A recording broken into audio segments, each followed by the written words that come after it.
I'm good. Okay. Are you cheating on your wife? No, they're getting married today. There's ours. Yeah. I could be your photographer. I'll be your photographer. Oh, are you? What I forgot to get my birthday. Yeah. I didn't even know. Like, kind of fancy. Here, pick up. We can put some of those big flowers in your Yes. hair. Yes, we'll do it. We'll do it. I need a Guys, there's a disco ball. We can dance. Oh, yes. Okay, you wake up our normal one. You need to have a disco one.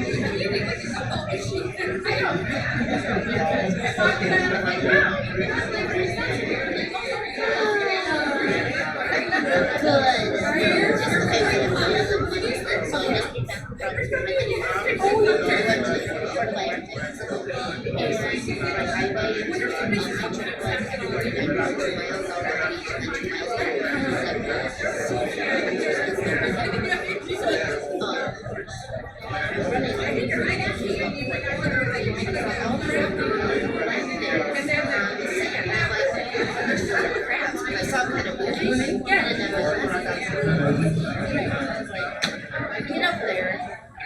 All my baby catch out of there. Going towards the ocean.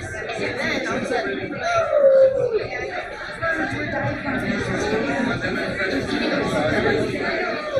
and I'm yelling all by myself, I will save the baby!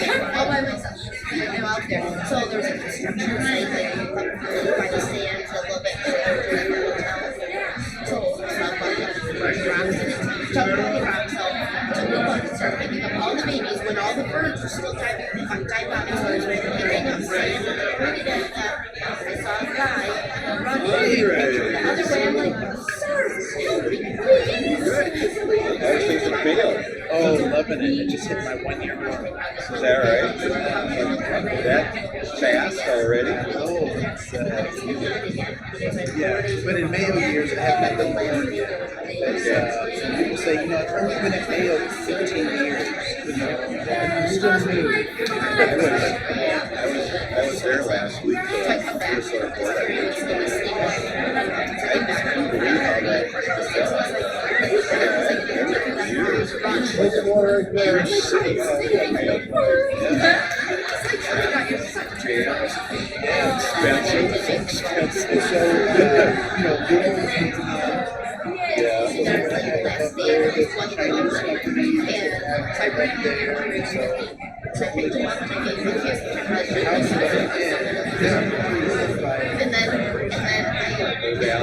And I turned around and carried this building. And I go, I think you can I have to show you, I have to be there. Yeah, that is so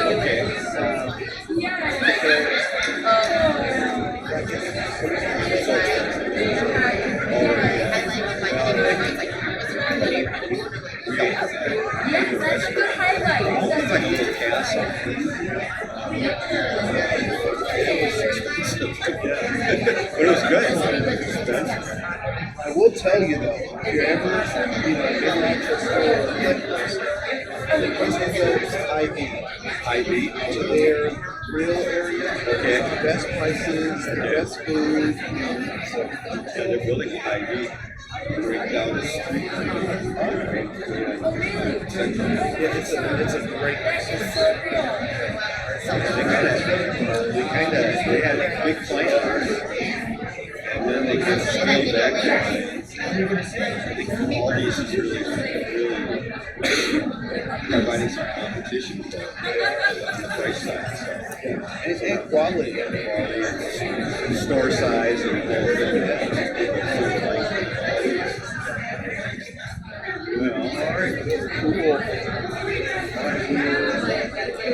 See, you're getting a little bit younger. I do see that. Our baby boomers are retiring, and I see a lot of new faces. we're a lot more diverse. You can see that. I just was over at Ramsey County Cap. Same thing. They're traditional. and their audience is very diverse. Yeah, it's just amazing. Yeah.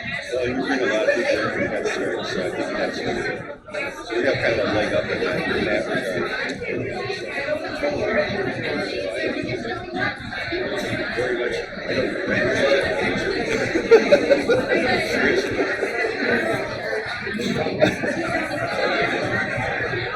that's a fairly good group, though. It's a really good group. It's like that bad space to be in where people are actually organizing Providing a lot of different points of view, etc.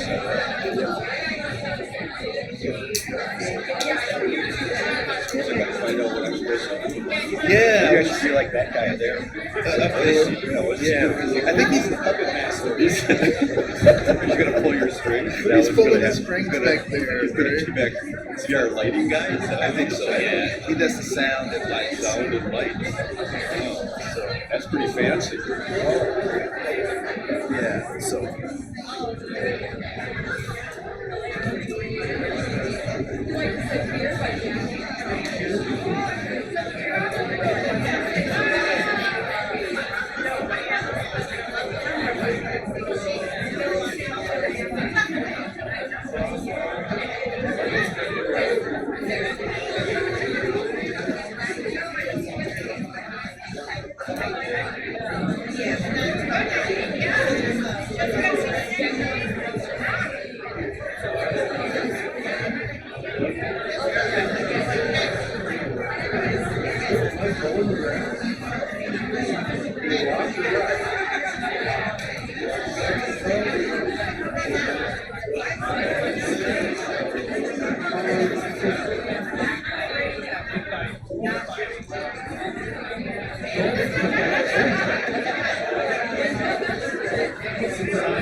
Like, is it blueberry?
There you go. I need some coffee.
Yeah.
Well, good morning, everyone.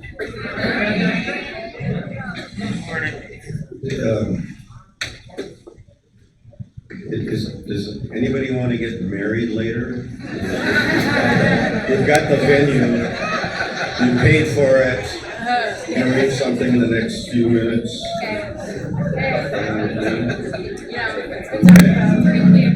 All right. This is kind of a nice venue. I was kind of expecting a bowling alley. Wasn't this a bowling alley at one point? Yeah. All right. So turn your cell phones to vibrate, please, if you haven't done it already. If you haven't signed your name in the sign-in sheets, please do that at some point before you leave today, so we know who's here and who isn't. There's coffee and water over there, and there will be a, okay, it says point to your left.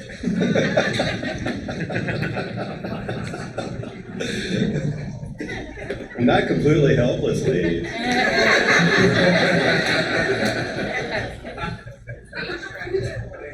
Although, you know, I'm left-handed, so left is right to me and right is left. And so when I'm driving with someone, I'll say, turn left, and I really mean to turn right. And people don't want to ride with me. Okay. We have a visiting dignitary, Dee Guzman is here. Dee is a governing board member and associate administrator for Lenox County.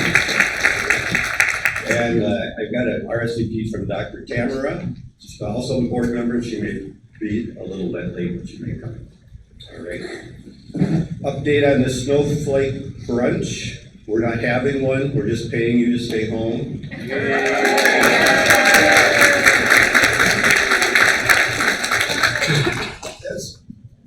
That's the event of the season. I don't know why you're clapping. The agency decided to give everyone the day off with pay. We will be doing the basket fundraiser. So get your baskets ready to go and watch for more information to come on that. We are apparently going to have the snowflake brunch next year. Is that what that note says? Okay. It's just the dates didn't work out very well for us, so we just decided that it's just going to be too much hassle. Okay. Now this morning, we're going to start with Andre Koen, where he will talk about why people are poor and becoming an ally to folks. Break for lunch about 12:30.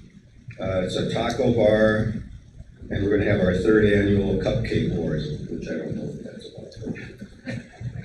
Our afternoon speaker is Dr. Corey Martin, who will be talking about mindset matters.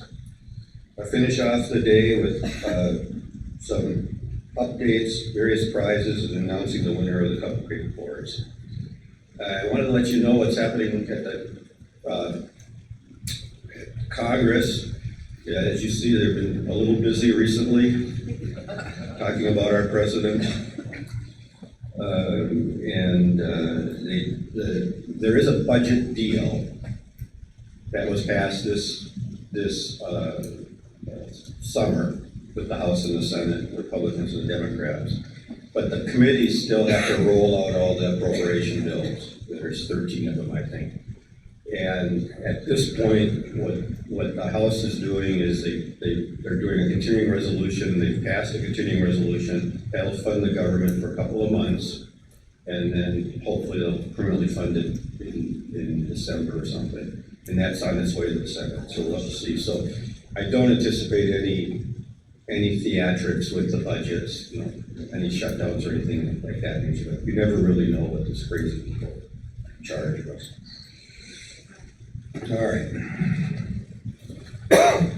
And actually there's some, in the budget deal, there's some fairly substantial increases in the funding that we care about, like energy assistance and headstart. So that's good. So I'm going to introduce our first speaker here. It's Andre Koen, who I think all of you know probably, or you will know shortly. And I'm going to read what he wrote for us. I know. Sorry, Andre. Well, Andre Koen is an energetic presenter, a powerful communicator, and a dynamic teacher. His educational influence spans the North American continent. Really? Really, Andre? The whole North American continent?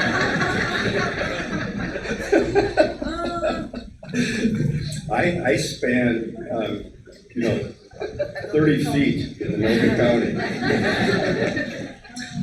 All right. Andre integrates his abilities as an improvisational comedian, large group facilitator, we have a large group, keynote speaker, and classroom teacher to captivate and educate his audience. There are many words that define Mr. Andre Koen, and I'm going to read them all. Educator, student, improvisation, I can't even say that, improvisation, say that. Improvisational. Improvisational. Comedian.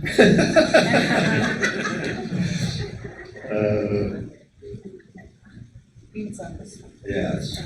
Speaker, activist, facilitator, coach, mentee, mentor, leader, team member, community organizer, That was my first job at ACAP, by the way. I was a community organizer.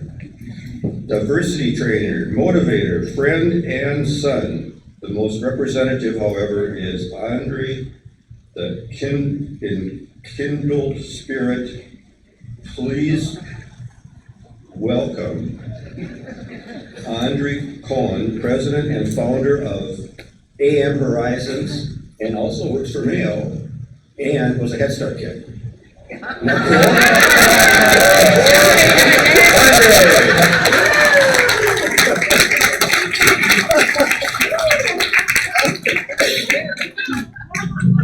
It is a pleasure to be here.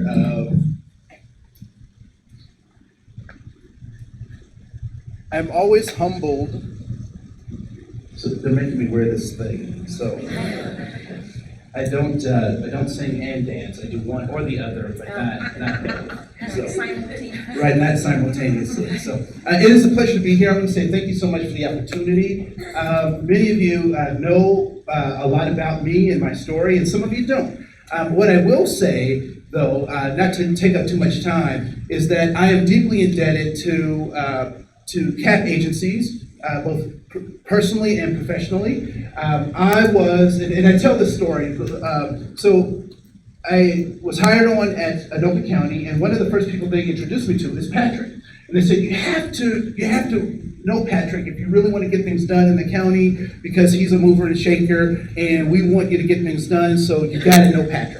And so they introduced me to Patrick. We went to breakfast and all this kind of stuff. He told me about this ACAP board, and I was like, "Oh, cool! This would be a great thing for my career. It'll be a good resume builder." I don't know if anybody's ever entered into a situation like that, right, where you were just thinking about the benefits. But then when I started interacting, I was like, "Oh my goodness, they actually do good work. Like, this is more than just a resume builder for me." And one of the programs that was a highlight for me, and I was really excited about this program, was this program called Head Start. And I don't know about you, but I have people that I call when I'm excited about things that are happening to me in the world. And right now, that person is my mom. Right, so here I am, a grown man. I'm excited about being on the ACAP board, and so I call my mom and I say, "Mom, I'm on this ACAP board, and we're working with this special program called Head Start." And so I start telling her about the stuff that Head Start does and all this kind of stuff, and she starts laughing on the phone. And I'm like, I'm proud of this. Why are you laughing? She said, "Boy, don't you know you were in Head Start?" And I said, "I was?"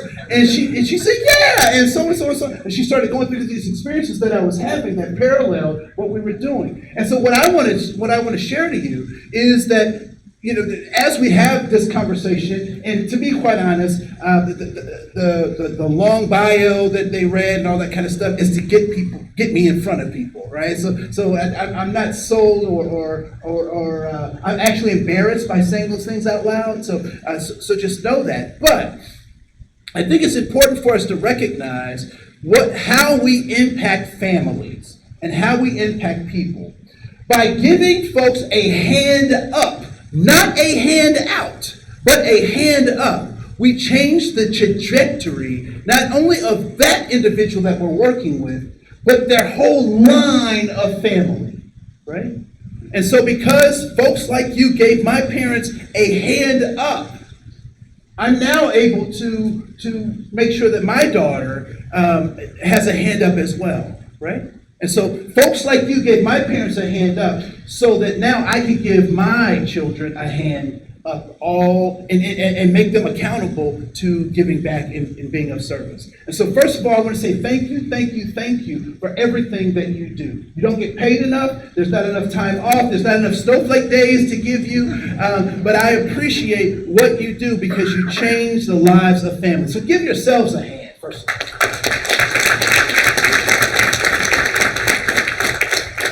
The second thing that I have to start my conversations with you with is a recognition.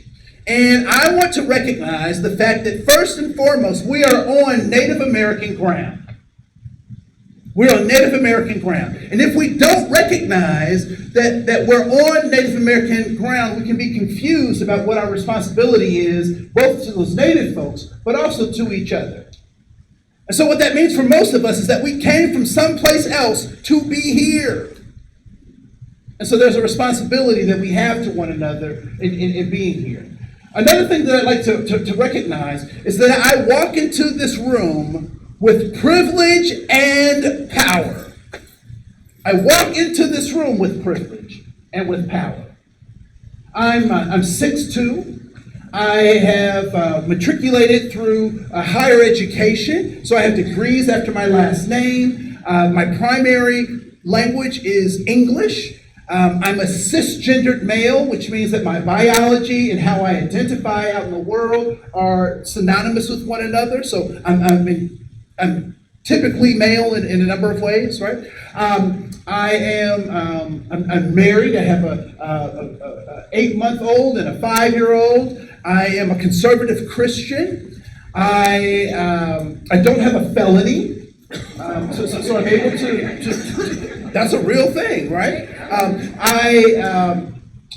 I'm mildly attractive and extremely humble.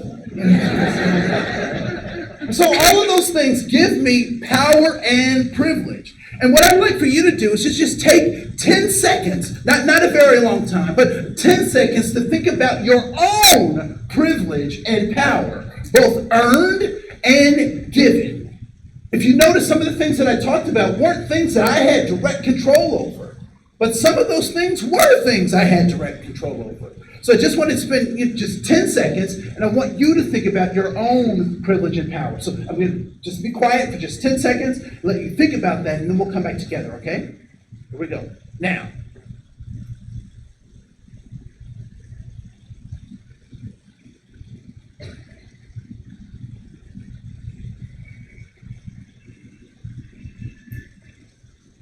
All right, so how many of you can think of ways in which you have privilege and power? Please raise your hand if you can think of ways, however you thought about that, whatever context you use, that you thought that you can think that you have privilege and power.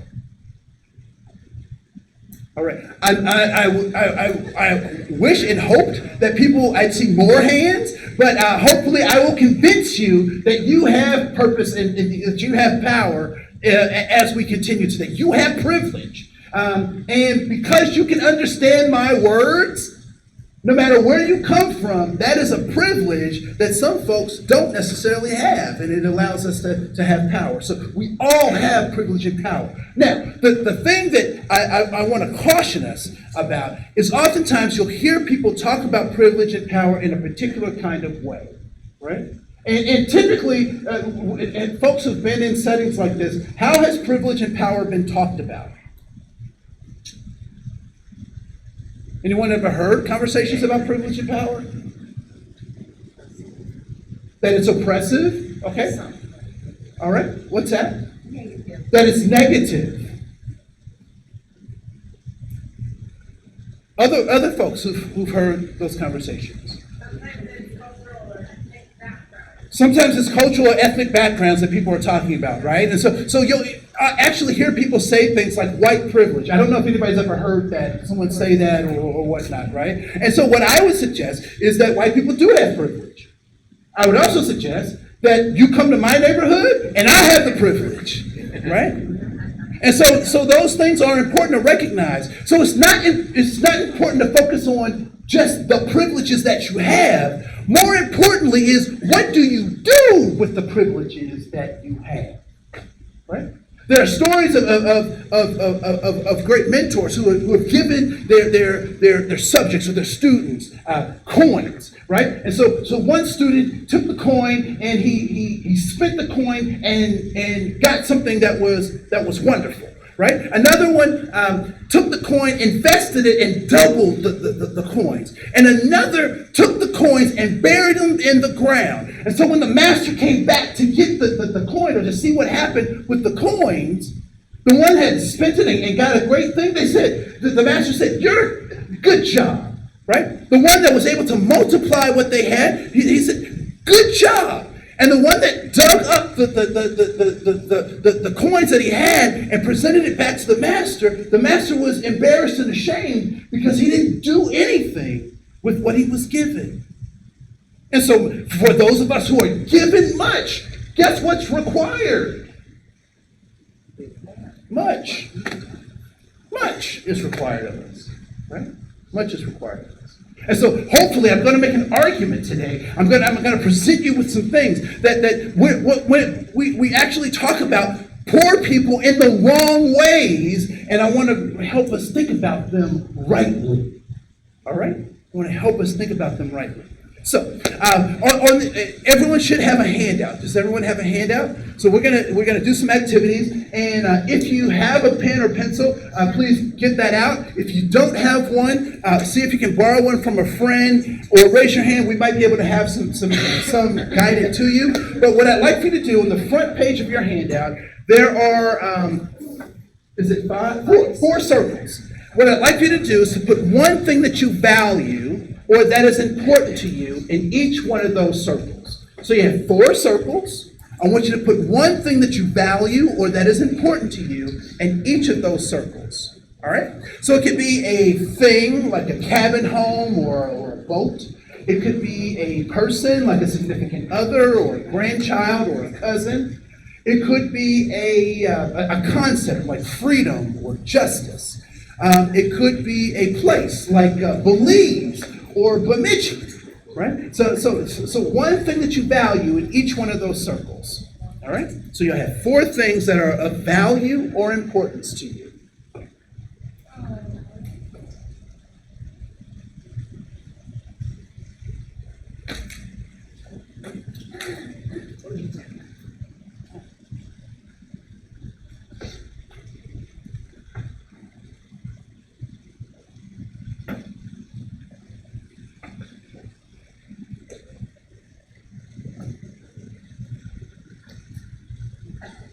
Cool. Give just a couple more seconds. See some people still writing. It's not the SATs. This is not, it's not that high level, just whatever pops into your head, right? All right, cool. So it looks like most people have 4, if not all. Have 3, if not all 4, and that's fine. So we'll move on. So what I'd like to do is play a game, and the game is very simple. What I'd like for you to do is to find as many people as you can who either agree with what you have on your paper or have something similar on their paper to what you have. And when you find those individuals, I want them to put their initials next to the circle that you have in common. All right? Is that clear? So someone who has similar things in common, I want you to sign your name in the thing. You have 90 seconds to do that, starting now.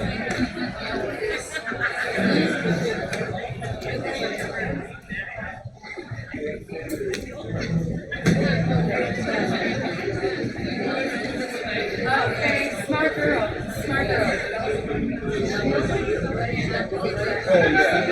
Overhead. Yep. Because I could be anything. I haven't looked at it. Answers my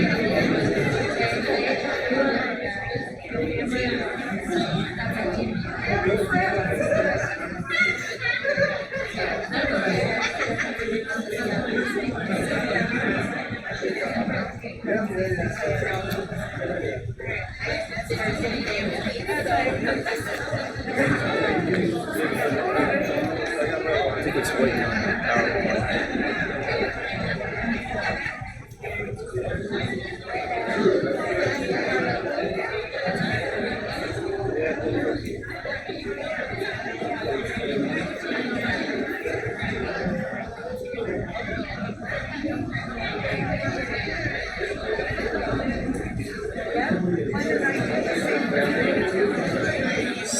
Seconds.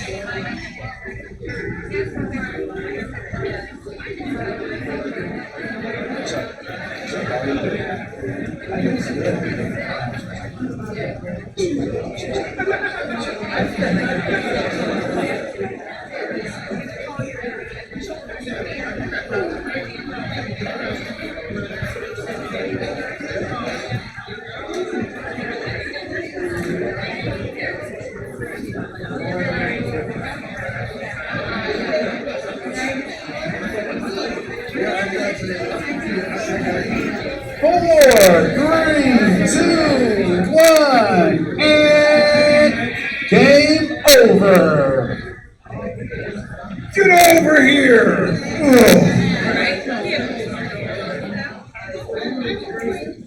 Scorpion wins. Any?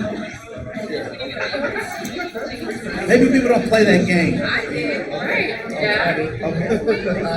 Mortal Kombat fans? Any Mortal Kombat fans?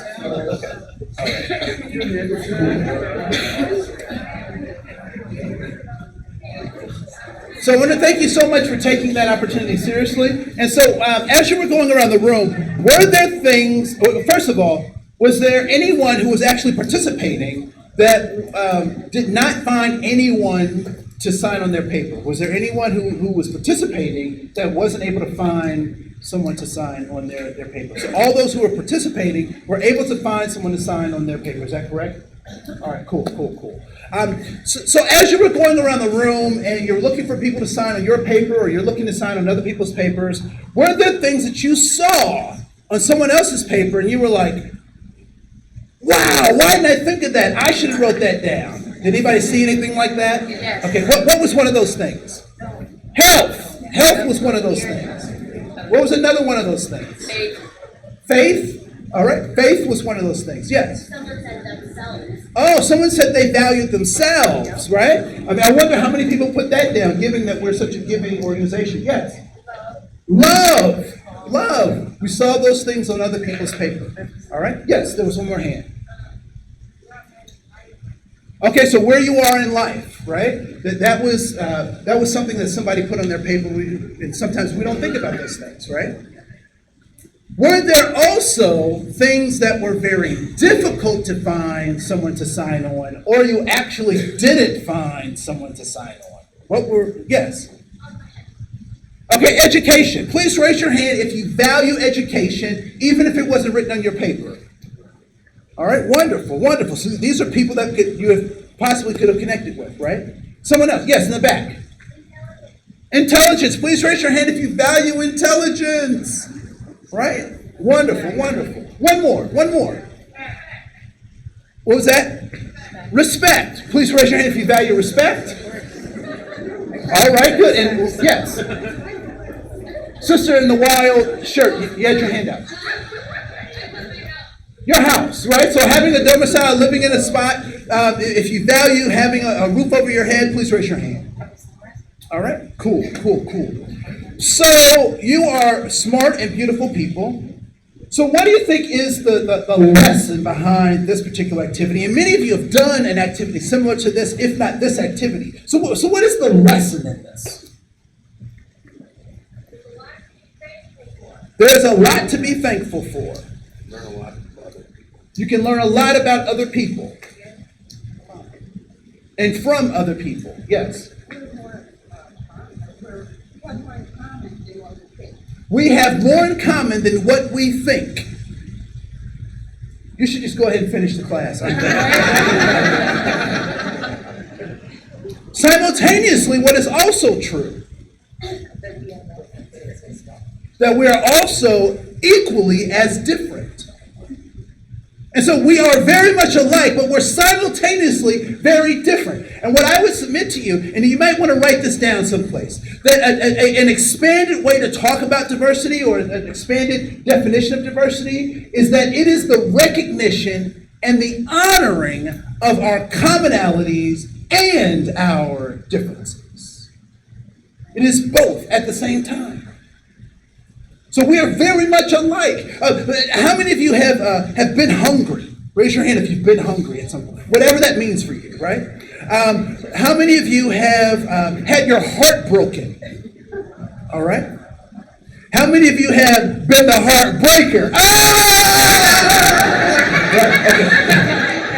Right? So those are very human experiences that we've all had, right? However, how that heart was broken, what that food was that we were missing, may in fact be very different. So we're after very many of the same things, but how we accomplish those things may be very different, right? And so if we're not mindful of our commonalities and our differences, we will fall prey to something that I call the obstacle illusions. Obstacle illusions. Artificial barriers to authentic human relationships. Obstacle illusions. One of those obstacle illusions is race. It's race. Now, I will tell you, I'll admit something to you, and again, you'll probably know more about me than you really want to know, but I'm just an oversharer. That's just what I do, right? But I was not born black. I know some of you are like, is he okay? No, I'm not doing a reverse Michael Jackson thing. I'm good, right? I'm okay. So I was born in 1970, and it was just an interesting time in medical history and all sorts of stuff. They used to do these really barbaric things when you were born, right? And so I was, my mom delivered me, the doctor received me, he turned me upside down, and he slapped me. So how do you think I responded to that? No, I slapped him back. Like, you don't just do that to people. Right? No, actually, that's an old Richard Pryor joke, and the only one I can tell. Right? So some of you don't know who Richard Pryor is. That's okay. It's okay. No. So the doctor hands me to the nurse. She goes through her checklist, and on her checklist, is how much baby weighs and how long baby is and all that kind of stuff. And then she gets to the part of her checklist that changes my life forever. And it was the category of race. And there were 3 categories to choose from in Dayton, Ohio in 1970. Black, white, and other. And so the nurse looks at my family. She looks at me. She looks at her list. She looks at my family. She looks at me. She looks at her list. She makes her decision. And what decision do you think she makes? Black. But the thing I find most interesting is, what was I before she made a distinction?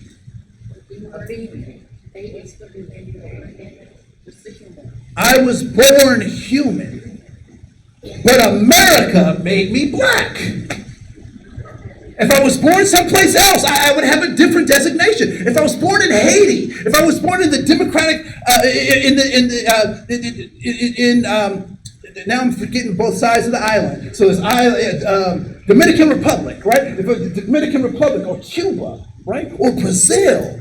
And I came to this country, I'd have a totally different designation. And so I wonder, what did America make you? What did it make you? Is it a limiting way that other people try to define you? Or is it a liberating way that you say, I am more than what boxes I fit in? Right? So I want you to think about that, right? Because if we don't, we succumb to that. And we actually think that there are these differences that matter when, in fact, they may not matter in the same kinds of ways. And again, I'm going to present some information to you that I just want you to think about, to be critical thinkers, all right? So on that front page, there's also a larger circle. And let's call this the circle of all human knowledge. Okay. I'm a little melodramatic, all right? But let's call this the pie of all human knowledge. What I'd like for you to do is to cut yourself a slice of pie the size of what you know of everything there is to know, all right? So that everything, so all science, all language, all religion, all languages, everything that there is to know, I want you to cut yourself a slice of what you know of everything. And I know some of you will say, well, I don't know that much. Just play along with me, work with me, all right? So just carve out a little piece, or however your piece is, all right? Maybe pizza.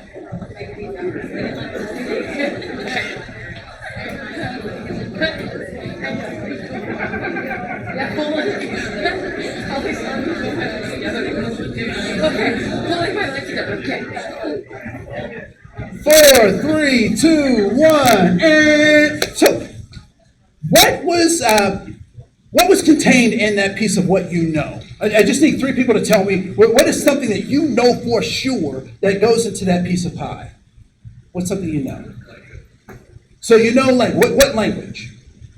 English, right? So some folks know English, right? Are there people who know more than English as a language? Yes? Okay, cool. All right, what's something else that people know for sure? Yes, in the back. Arabic. All right, so you know Arabic, right? Cool. What's something else that someone knows? Yes. You know what? Know how to read, right? All right, cool. You know how to read, right? So there are things in that stuff that we know. I know that the sun rises in the east and sets in the west most of the time. Right? I can be pretty sure of that, right? Days are 24 hours, give or take a couple of minutes, hours, depending on where you are, right? So there are some things that are constant that I know. What I'd like for you to do now is to cut a second piece of pie. And the second piece of pie is the size of what you are aware of that you do not know. What you know, you don't know. So for example, for me, I know that I don't know Arabic, right? I also know that I don't know trigonometry, right? I also know that I should stop doing lobotomies. Okay, you got the joke. All right, good, right? So there are things that I know that I'm aware of that I do not know. So I want you to cut a second piece of pie that is characteristic of the size of what you know you don't know, given everything. Now, some people will say that's just the rest of the pie. Please quantify that second piece because there is a third piece that will also identify. All right? So what's in that second piece for yourself, for you?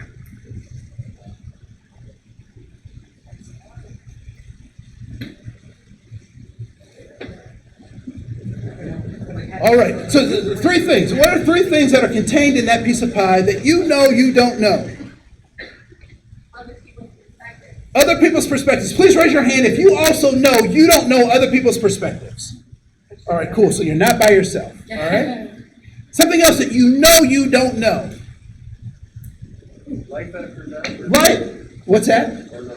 Okay, life after death or no? Anybody know that they don't know that? Raise your hand that you don't know what happens after death. Okay, cool. For sure, right? Yeah, because if you came back and told me, I'd be scared. Right? So one more thing that people know they don't know, that they are aware of that they do not know. Yes. Religion and beliefs. Okay, so everyone's religion and belief. So please raise your hand if you know you don't know everyone's religion and belief. All right, cool. So you're not by yourself. All right. So it's important for us to recognize that there's the things that we know, the things that we know we don't know, and what do you think that third part of the pie is? No idea. What you want to know? Stuff that you know that you don't know, or your blind spot. So if you could put the 2 words blind spot in that third piece of pie, all right? Blind spot. And what are the things that are in your blind spot? It's a trick question because you don't know what's in your blind spot, right? So we have what we know we don't know, and our blind spot. And if we put those 3 pieces together, we would have something that I like to refer to as a paradigm. So write this word next to that circle, that large circle. Paradigm. Paradigm. I used to say paradigm because I was hooked on phonics. It worked for me. Right? So paradigm. So what is a paradigm? Anyone ever heard that word used? Paradigm. What were people talking about when they said paradigm? What's that? So in healthcare services they use paradigm? Oh, okay, a company named their stuff Paradigm. Okay, cool.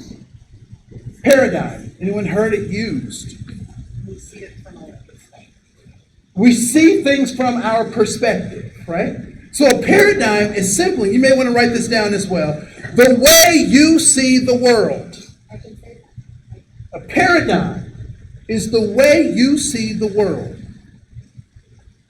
And let me give you a clue about how we see the world, given this conversation about perspective. We don't see the world as it is. We see the world as we are. We don't see the world as it is. We see it as we are. So if we want to change how we see the world, where must we first start? With ourselves. I'm talking about the man in the mirror. Oh, right? So, okay, whatever. So I was trying to dance and sing at the same time, and it didn't work out, right? So we have to start. We have to start with ourselves, right? So I have a question about a paradigm.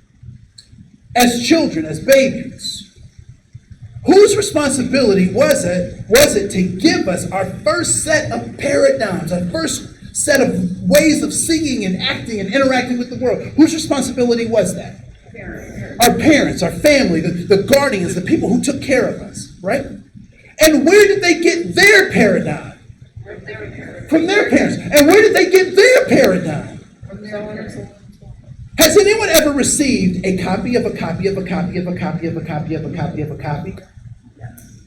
By the time it's copied 10 times, does that copy look exactly like the original? No. How is it different? How is the copy different from the original? So sometimes it's fuzzy. It's faded. Sometimes there are things that are added to that, right? Notes or hair or whatever because of grease spots, right? All these things get added to that document so it doesn't look exactly like the original. So is it possible that the paradigm that we've received could not necessarily be everything that there is to know or be within the context? I would say, what's the largest part of the paradigm that we just drew on the table? Your blind spot. So you've inherited blind spots, and people inherited their blind spots. And so there are simply ways that we don't see what the world is. We see the world as we are, right? And so I think that's important. So here's another example, right? So I like to tell stories. I'm a storyteller, and I'm trying not to be a preacher. My dad is a preacher. I don't know. Anyway, not that I'm not trying to be, but this is not a congregation, so it's different, right? So anyway, so there's 3 generations of women having a holiday meal, right? They're having a holiday meal, and there's a grandmother, the mother, and the daughter. And so the daughter and the mother are in the kitchen, and and many of you have heard this story or a version of this story before, so I'm not particularly original, but I think this drives home the point. And so the mother is trying to cut this holiday turkey. Let's use turkey. She's trying to cut this holiday turkey in half, and she's making a mess, and the daughter is just looking at this, and she's like, "Mom, what are you doing?" And the mom says, I'm cutting this turkey in half. And the daughter says, "Well, why are you doing that?" And so the mother gives these reasons about tenderizing and the flavor of the meat and all this kind of stuff. And the daughter's not buying it, so she keeps pressing the mother. And so the mother gets frustrated, and she turns to the daughter and says, "Well, go ask your grandmother."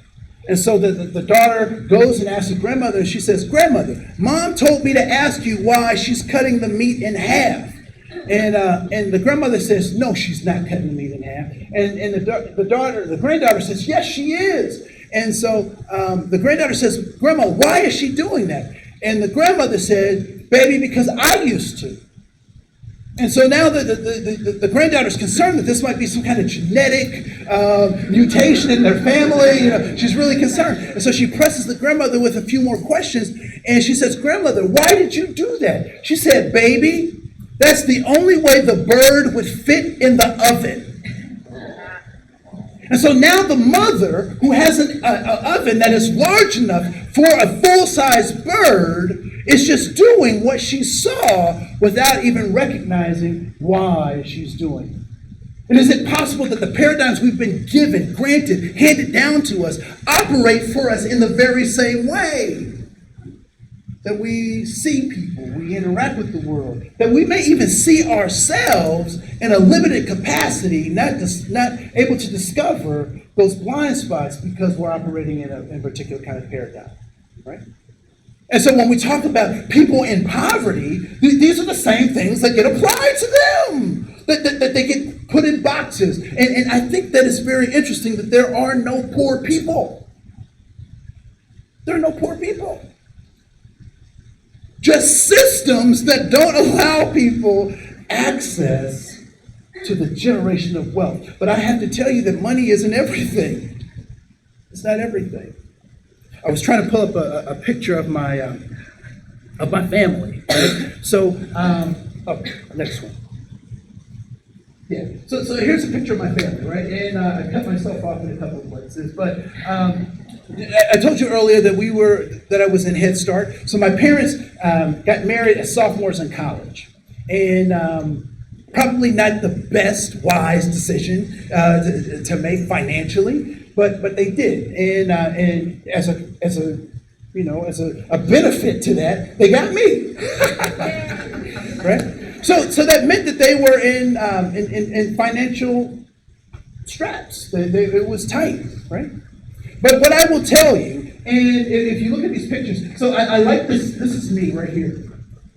That's me. With the bow tie that's as big as my head. So I asked my mom, I'm like, Mom, what is this tunic thing that I'm wearing here, like with these straps? And her first answer was, that was the fashion of the times, right? That was her first answer. But upon questioning her a little further, what I recognized was that it actually is like a tunic with like two straps on the side, right? It was a vest. This is we would take annual Easter pictures, and this was our Easter picture. And the reason that the bow tie is so big is because they didn't have children's patterns, they only had adult patterns. And so my mother made me an adult size tie, and my brother, for Easter. And we thought that was a special treat. But my mother did it because she couldn't afford to buy us clothing.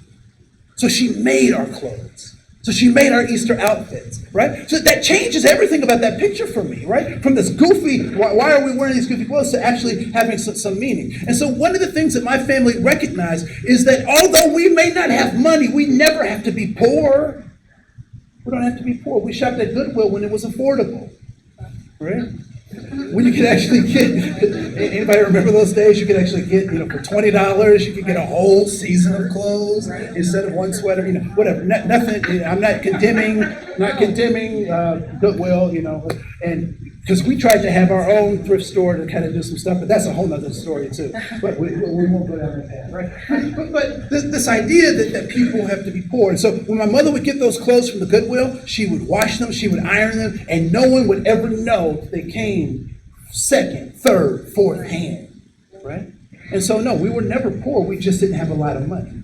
And so when we have to start thinking about what is it that people are after. And so there is a woman by the name of Ruby Payne that talks about what folks are after, right? So folks, and this is in your handout, I do believe, on page 2.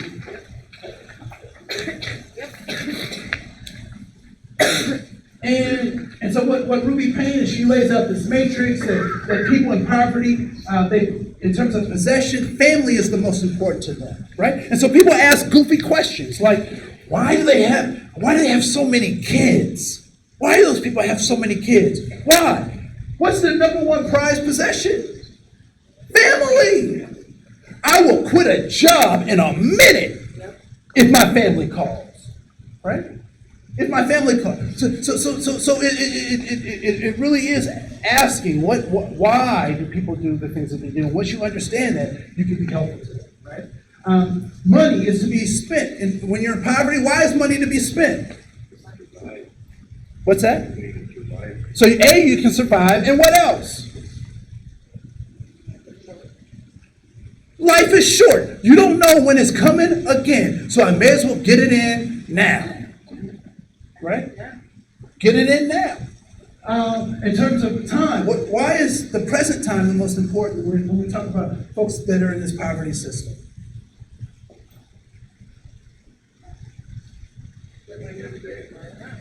I'm living day to day. It might not be a tomorrow, right? Think that the survival thing I might not be able to make it. So no, today, right now, is the most important thing.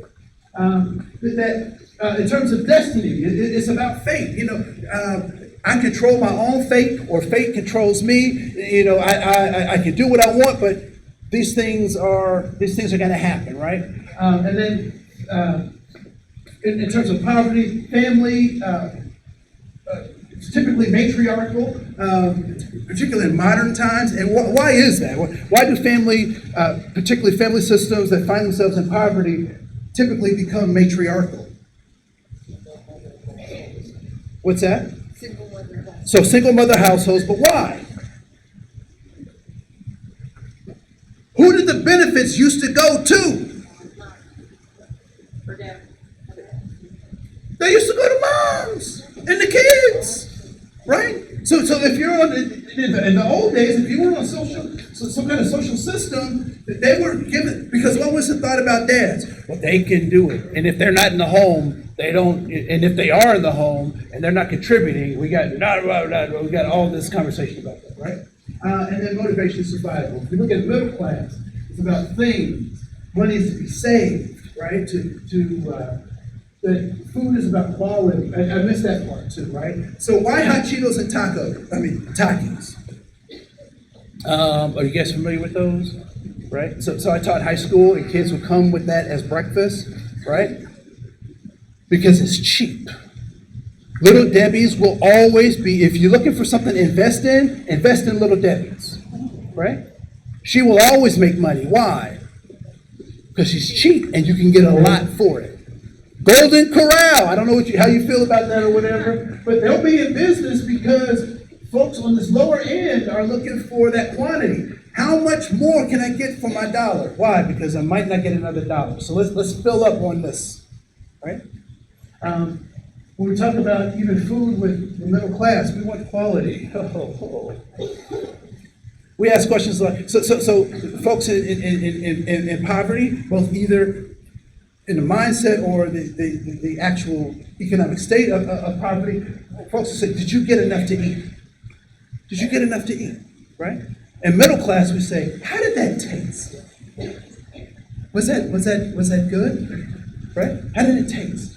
But when we're operating in this idea of wealth, food is all about the presentation. Ever been to a fancy restaurant and they drizzle all the stuff? You get like a little itty bitty portion, but it's all fancy, and you're like, what is this? I paid all this money for this, right?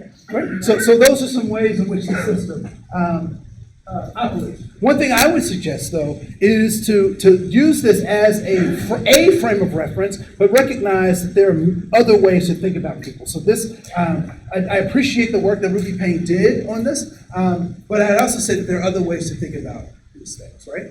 And so one of the things to think about is the fact that we're all looking for significance, we're looking for belonging, we're looking for safety. Significance says I'm a person with purpose and power. I was born with purpose and power. Now, there are a couple of ways that I can come to that. One is if God lets me know, right? So I'm walking and the clouds open and a beam of light hits me and says, "Ah, here's your purpose," right? So there's that way. But there's also when I decide what my purpose is going to be. I am going to be an attorney, right? I am going to be a Head Start director. When I make that decision, then I define my significance, right? We also are looking for belonging. And belonging is this concept that we're all looking to be in relationships with people who understand our significance.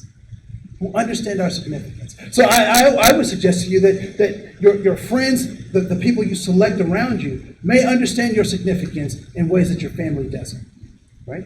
And lastly, we're looking for safety. And we want to be physically, mentally, spiritually, intellectually safe to be in relationships with people who understand our significance, right? So, why do kids join gangs? To learn. Feel safe. Feel safe. One of those three or all three of those three, right? Right? Why do kids join 4-H? Or Boys and Girls Club? Well, why do they? The same thing. So the kids who are in a gang and the kids who are in Boys and Girls Club or 4-H want the same things. What are the differences? What's bad for you? I don't know. One has opportunity, one didn't.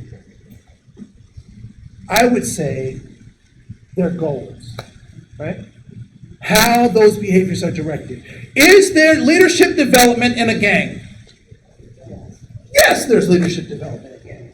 Is there strategic planning happening in a gang? Yes. Is there resource allocation happening in a gang? Yes. Right? So I wonder what would happen if we even took folks that are in poverty, and we do this on a regular basis, but I want us to be able to stand up and be advocates for those folks as we encounter folks outside of our spheres of influence, to recognize that maybe this stuff right here is associated more with this stuff. And all we have to do is help people get what they want. So if I told a gang member, I can get you safety, significance, and belonging without having to do those things, what do you think the gang member might say? They might be doubtful at first, but if I could give them safety, significance, and belonging in a better or different way, do you think they would take it? If you were in a bad situation, and I could say, here is a tool I can give you that will get you out of this situation, and it's not a detriment to you, would you take it? Yes. I would say that I would, right? Most people would, right? But I certainly would. And so when we think about this idea of poverty, let's think about it in terms of the safety, significance, and belonging. All right? So what I'd like to do is just take a 10-minute break at this point, and we'll come back at 5 after 10. All right? 5 after 10. Thank you so much.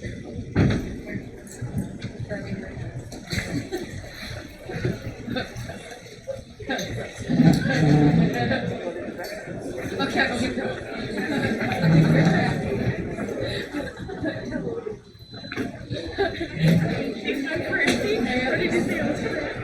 No, correct. Grab my phone. Let my phone.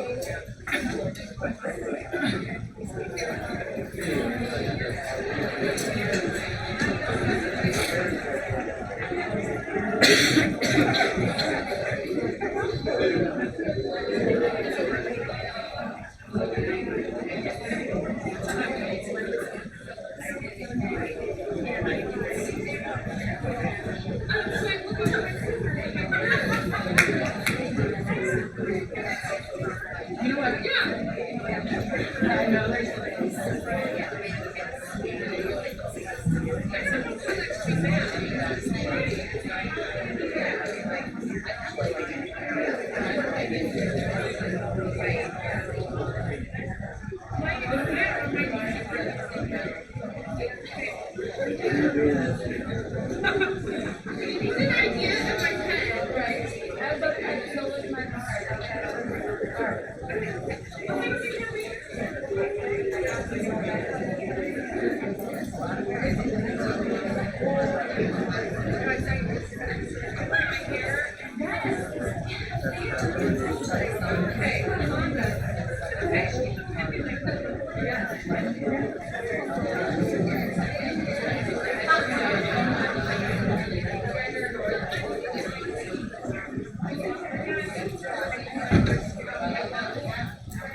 If you look in it, but you can't. You have to lock on the outside. Oh wait a minute, he might be able to. He could do it because he could put the other key in the lockbox. So he could lock the key. Right.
Had a green marker?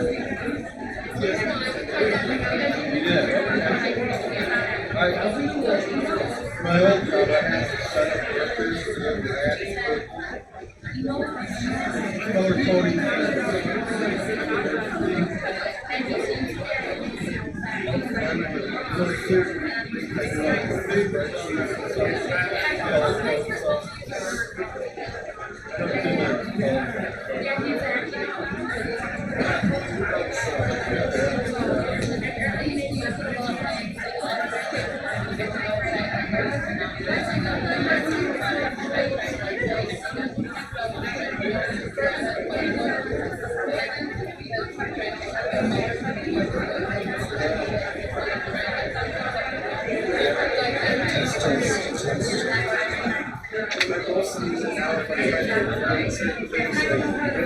I've done those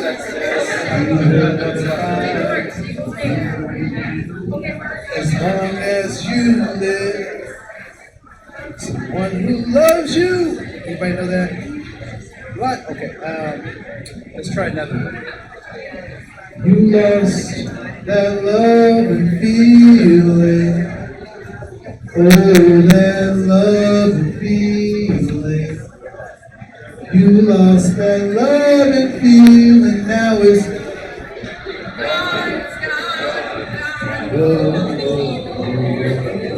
I want to hear more Richard Pryor. Somebody said, "Boy, Richard Pryor." I'm like, no, I'm already out of my comfort zone. I'm already out of my comfort zone. All right, so as people take their seats,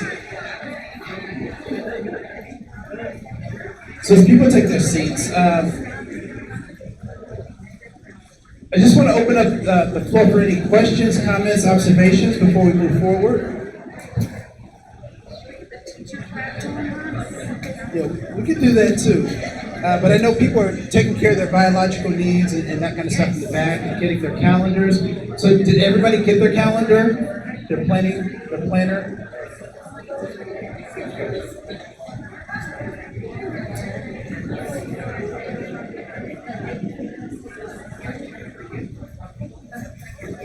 All right, so we're coming back from break. We just talked a little bit about this idea of safety, significance, and belonging. I want to address some of the truths about human beings just for a hot second and then move on.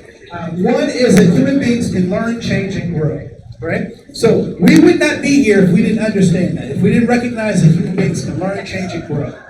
Who I am today is not who I was at 17. And you should appreciate that, right? So, as much as I do.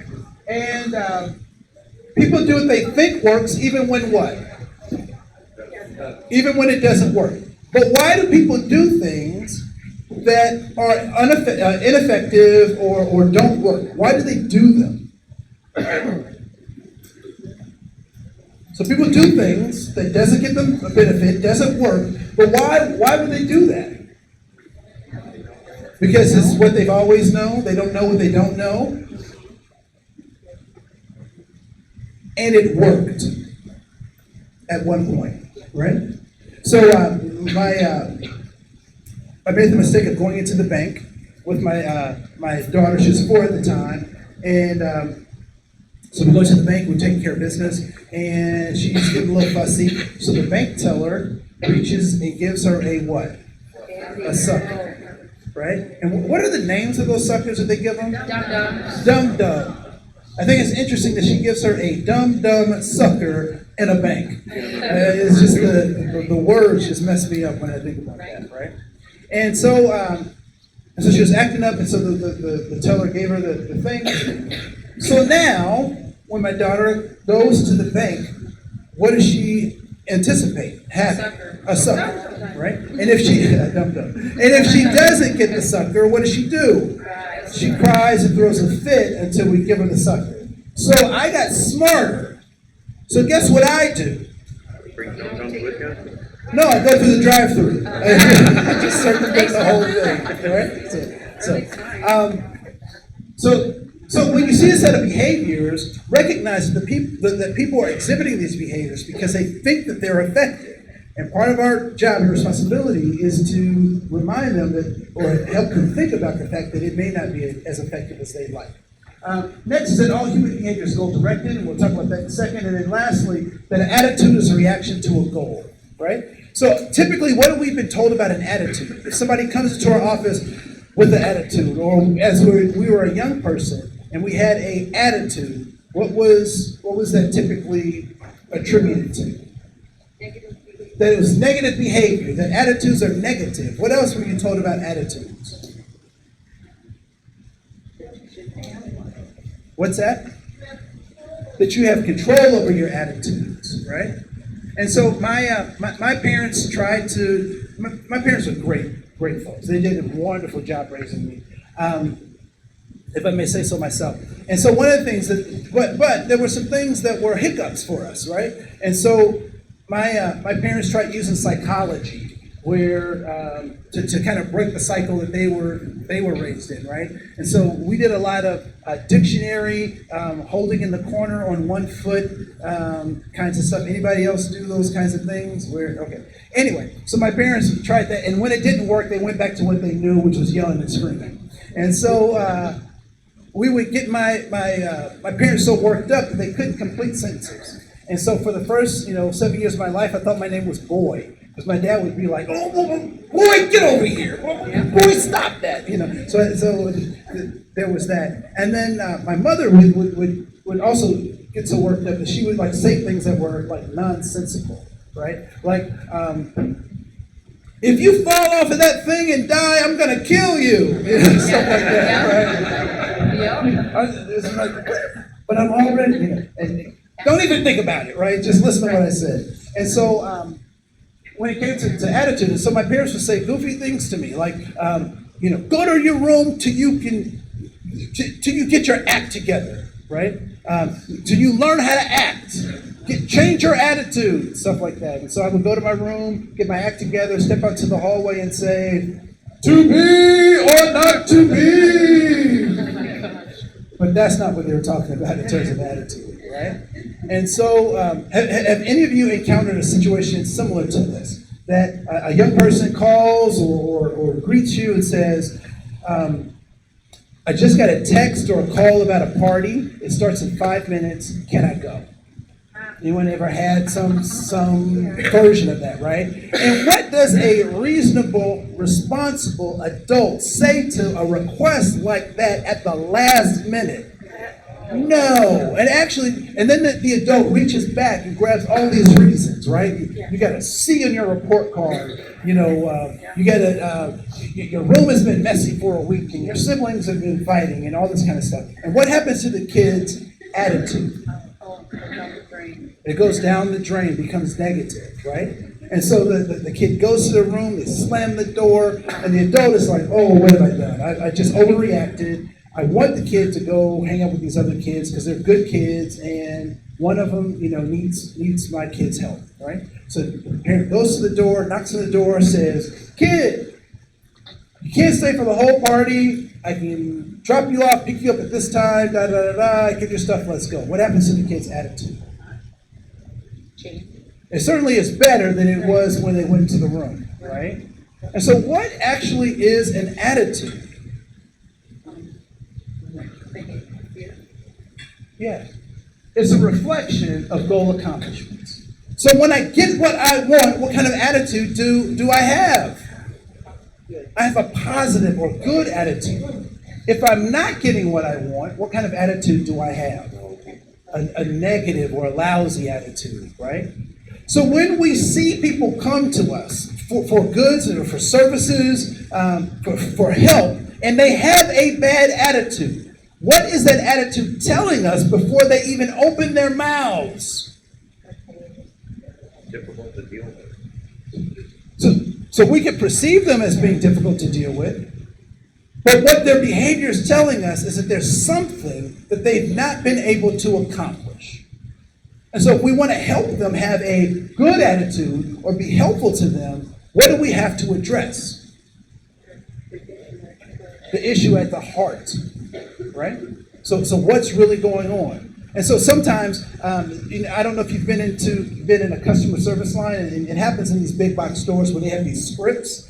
And so someone has a complaint or they have an issue, they go to the service desk, and the only thing on the script is give a coupon, right? So I can give you a discount. No, I was disrespected. They did. Here's a coupon. No, this happened. It was dirty. Here's a coupon, right? Does that change? Does that fix a problem? And it typically doesn't, right? And so when we think about this idea of attitudes, I really want us to think about it in terms of goal accomplishment. So how do I help somebody reach their goal? Now, what if someone has a goal that I can't help them with? What is my responsibility to them? So find someone who can help them. What else? So first, if I can't help them, do it. Boom, that's easy, right? If I can't, then I need to help them find a new goal. So we can't do this way. Let's think about another way that we can do it, right? So we change that. We help change that attitude. Give people what they want, and they will be indebted to you. So the other thing that we have to recognize is that the term poverty, or the way that we oftentimes think about poverty, is actually a breaking of the soul. We turn a human being into a thing, a person in poverty, as opposed to a person dealing with or managing in a wealth vacuum, right? So that's important to recognize. So I want to go over to on page 3. And I just want you to spend a little time on this diagram, right? So what are the positives of poverty versus the negatives of poverty? And what are the positives of wealth versus the negatives of wealth? Right? What's that? Yeah, I'm on page 2, but I need you to be on page 3. Yep. So I want you to spend a couple of minutes thinking about what are the positives and negatives both of wealth and of poverty. All right? And you can use the graph, this particular graph, if that's helpful to you. So just give a couple of minutes.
give just a couple more, about a minute or so.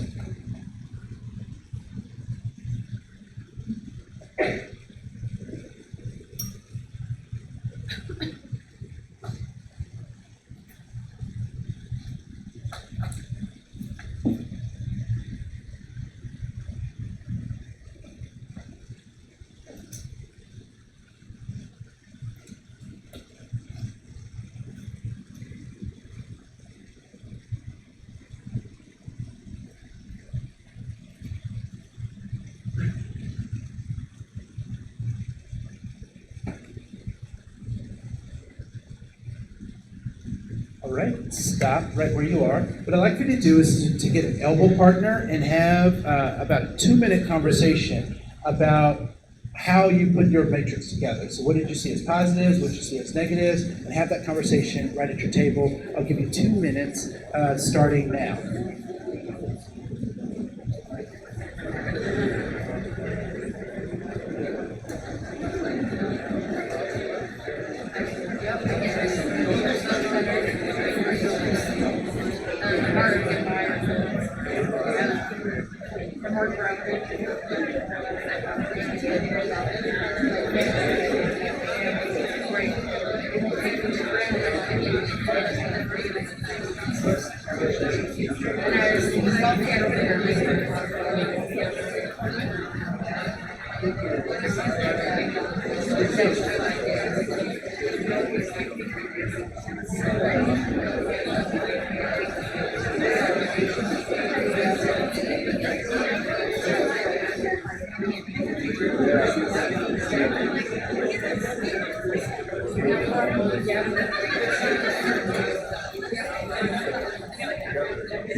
Four, three, two, one, and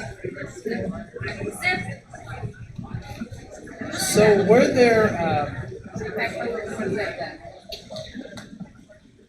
as you were putting this together, this kind of matrix of positives and negatives, were you able to find both on both sides, positives and negatives, right? So for our families, it is important to recognize that, okay, so for a family, who decides what is positive or what is negative? The family does, right? The parents or the folk or the parent, the folks who are leading that family get to decide whether it's positive or negative. And so our job is to continually provide people tools so they can determine what is best for them, right? And our knowledge, our skills, and our abilities should be used to help navigate and give people choices about this is what you do and this is something that you may want to do. You want to think about these things, right? Give people choices. So when I taught middle school, I was the pull up your pants police. Right? So, have you guys seen people with the pants hanging down and whatnot? So, at the school, I was the self-appointed pull up your pants police, and it was I was so bad at it, or I got so used to it that when I went to work for another county, I'd be downtown and I'd be telling people to pull up their pants, right? Grown folks. And but it was also interesting that they would actually do it. But that was something interesting too, right? And so I would tell my students, pull up your pants, pull up your pants, pull up your pants, until I realized something, I recognized something about my students, and that having their pants sagging was a strategic advantage for them in their neighborhood, right? So looking like everybody else and acting like everybody else and doing those kinds of things that everybody else is doing in their neighborhood was a necessary skill for them to have. Simultaneously, what else did I help my students understand? Or what was my charge to help them understand? That there's a world outside of your neighborhood, right? And so you want to be able to have the skills and abilities to adapt to that world that's outside of your neighborhood. So sagging your pants in your neighborhood and whatnot, that is a skill you need to have. Understand that. However, when you go into a job interview, it might be a hindrance to you in that job interview. And so the same kinds of things we need to provide to the families that we serve. Oftentimes not we in this room, but people in general, want to judge people in poverty and not necessarily understand why or the systems that created them, right? If you get an unlawful detainer, what happens? It's a barrier. A barrier to what? Housing, employment, all these things. You get a felony. What does that become? It becomes another barrier, right? So it's important that we recognize some of those things, right? So I would suggest that given different parts of town, whatever your immigrant status is, can become a barrier to getting those things, right? And we know, from a history of immigration, that no matter what immigrant group it is, where do those jobs usually start with the second wave, right? So the first wave of immigrants is typically the doctors, the lawyers, the highly educated folks. But then the second wave typically is kind of common folks. And so in the United States, where's that entry, that slip road, if you will, into our economy for common folks who have immigrated from other places? Where do those jobs first start?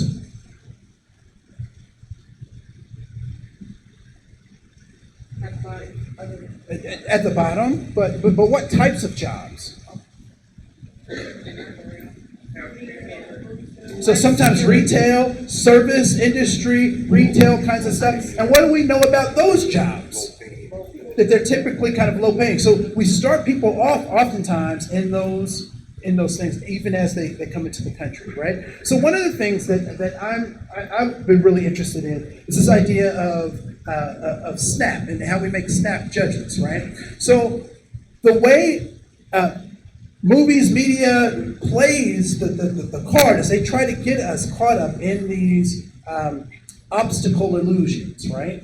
And so what they don't tell us is actually who is SNAP, right? And how SNAP works and why that is. And so I think that it's interesting that 35% of folks who are on SNAP are white folks.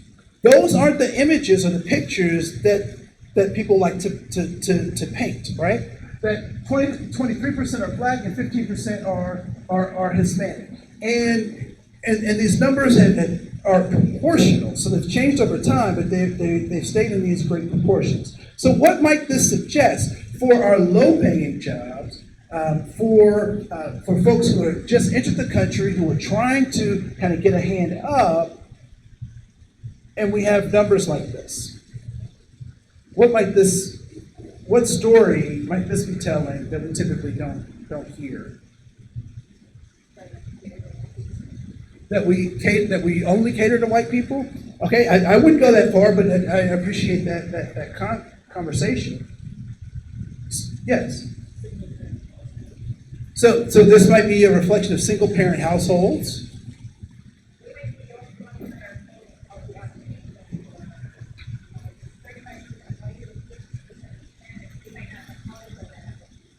Right? So folks might not know how to fill out those applications, right? But we also recognize that this is not a racial program.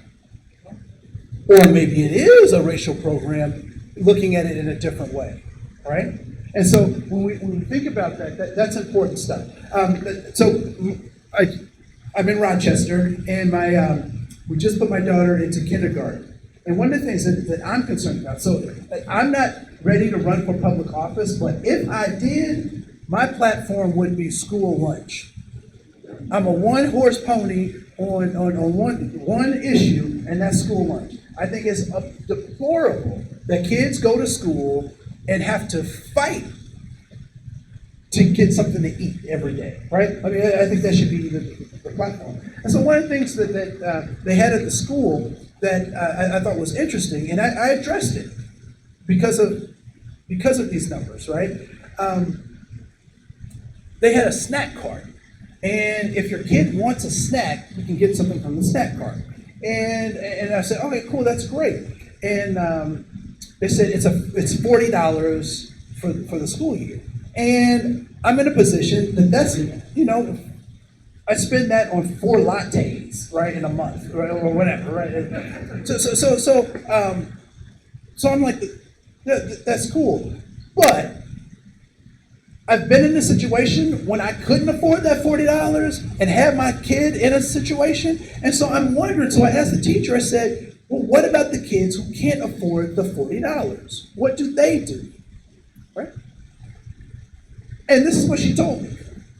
That the teachers get together and get a collection, and they buy the kids some snacks that they can get from their snack box.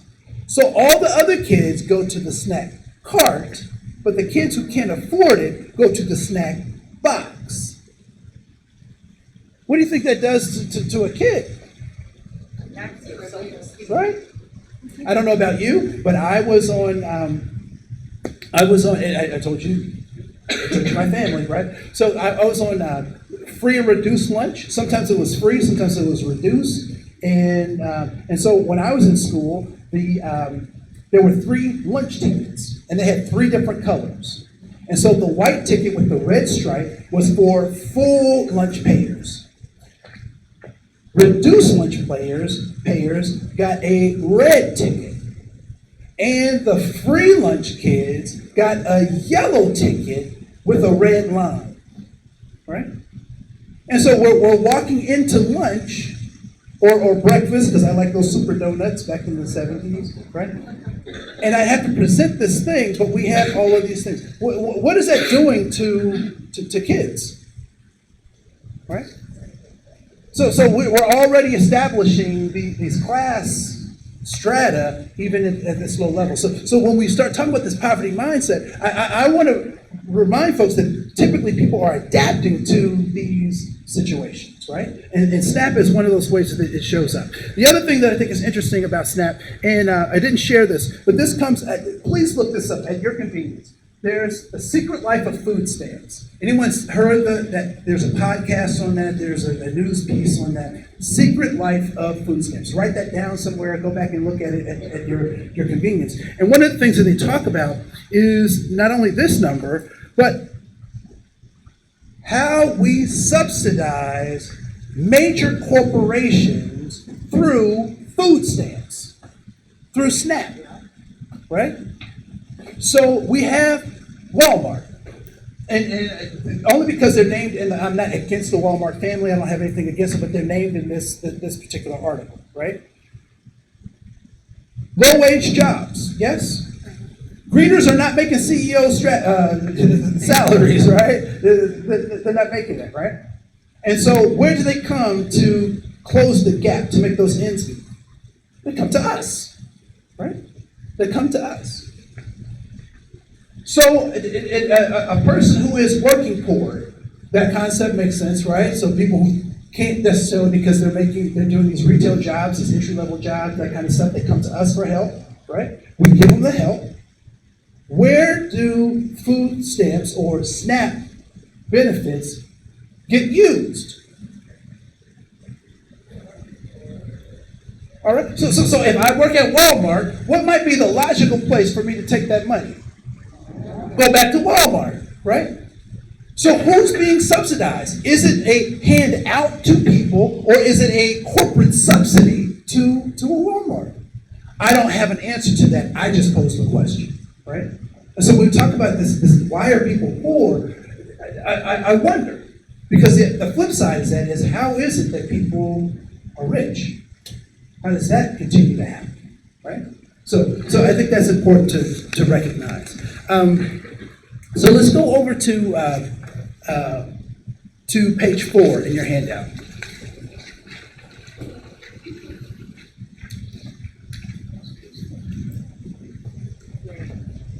So one of the things that growing up that I loved watching, probably more so than the show, I liked Howard Cosell. So the worldwide, what was it? The Worldwide World of Sports. Anybody ever remember seeing that in the 70s? And they'd have this,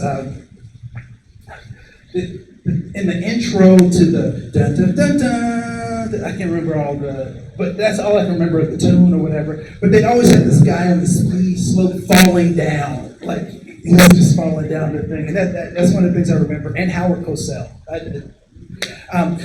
So they would have that stuff. But I'd always like to watch that for what is known as the steeplechase, right? Is anyone familiar with steeplechases? Right? So it is a race, and sometimes they use horses, sometimes it's people or whatever, or dogs. You'll see like an agility course or something. And so you run this race, but you have all these obstacles in front of you. You have to climb over or jump over these obstacles and that kind of stuff, and it's just really cool. And then I started thinking about how is it that we operate as a society, and oftentimes it is that we're operating in a steeplechase, right? And so this idea of a steeplechase is that there are lots of barriers that get multiplied, particularly when you don't have access to resources, right? So one is ACEs, adverse childhood experiences. Please raise your hand if you're familiar with that concept or heard that. All right, cool. So ACEs is this idea that there are things that happen early in our childhood that cause trauma for us, right? That cause trauma. And some of those ACEs are abuse, physical, emotional, or sexual abuse. There's neglect, both physical or emotional neglect, and then household dysfunctions, which are mental illness, incarceration, domestic violence, and drug abuse, all those kinds of things, right? So they cause this idea of trauma in our family systems. And it's important to recognize that, because that becomes a barrier or an obstacle if we don't treat those things, right? So first of all, people are looking for what? What are the 3 things people are looking for? Safety, significance, and belonging, right? So they're looking for those things. So if I'm not able to find those things, I have a void that I'm trying to fill, right? And what does consumerism suggest about filling voids? What is that? That if you buy enough stuff, you can fill your void, right? That's what that's the basis of most commercials. You are inadequate until you buy our stuff, right?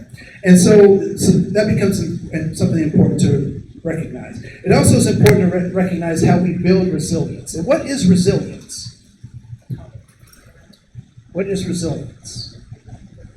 So it's adaptability, it's tolerance to a certain degree, right? Are you born with resilience, or is it a skill you can gain? Some people would say both. I side on the side of it's a skill that you can build, right? So how do you build resilience? You build it through communication, through practice, through success. We also have to recognize that there's no such thing as black on black crime. Anyone ever heard that concept of black on black crime, right? There is no such thing as black on black crime. Why is that? Why do you think that is?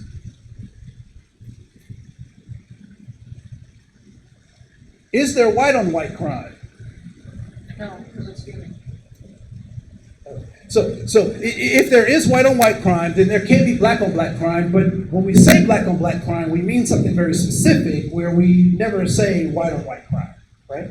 And so when we think about this idea of crime, we have to recognize that most crimes are proximity crimes. Most crimes are proximity crimes. I have interactions with folks who are closest to me, and those are typically the folks that I end up having some kind of criminal activity, if that's my leanings, right? So this idea of black on black crime is actually more about proximity. And we can talk about density and all that kind of stuff later. And then there is this private logic and these mental models, and we'll talk about that in just a bit. What I do want to do is go over to page 5 and focus a little bit on our networks, right? So we know that networks equal net worth. How many of you got your first job because a parent, a family member, or a friend introduced you to that job? Raise your hand if that is true, right? More often than not, the majority of us get our first working opportunities through the networks of either our parents or our families that get us engaged in a job opportunity. For those of us who don't, it takes a lot longer and it's a lot more difficult, right? So I want to talk a little bit about these networks that we find ourselves in. So on page 5, what I'd like for you to do is to talk about what the groups on the left taught you about the groups across the top. And I want you to do this in a particular kind of way. So the groups in that blue area, that dark blue area on the left, what did they say or do or teach you about those groups across the top? And I want you to put a plus if they said or taught you something that was positive. I want you to put a minus if it was something that was negative. And I want you to put a 0 if it was never anything that you had talked about, right? Or it was neutral. So pluses, minuses, and zeros. And the size of your plus and the size of your minus will dictate how much you learn, right? So a big plus means lots of positive, and a little minus means a little bit of negative, right? So pluses, minuses, and zeros on this chart. So as an example, friends, what did they teach me about Asian Americans? Was it plus, minus, or 0? All right? So I'll give about 3 minutes to work through this chart.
So use any time frame you want for this pluses, minuses, and zeros.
All right, I'd like for you to stop right where you are, and again, I'd like for you to connect with an elbow partner, and I'll give about 3 minutes to have a conversation about your pluses, your minuses, and your zeros. All right, so you can just grab an elbow partner. We'll meet back here in about 3 minutes. Thanks.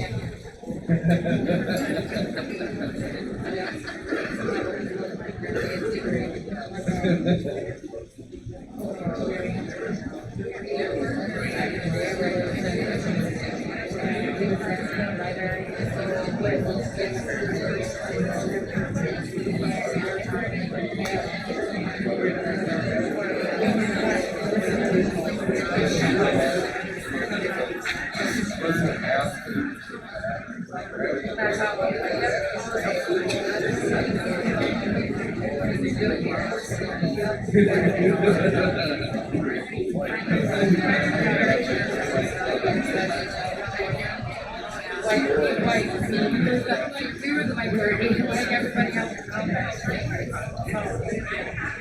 I lived in Stillwater, so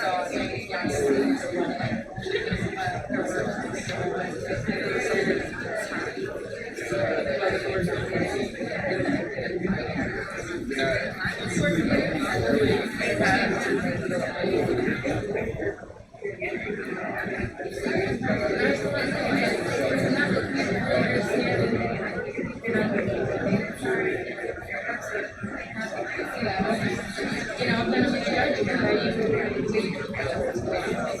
I might judge you. Personally, I'm like, go get her.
Testing.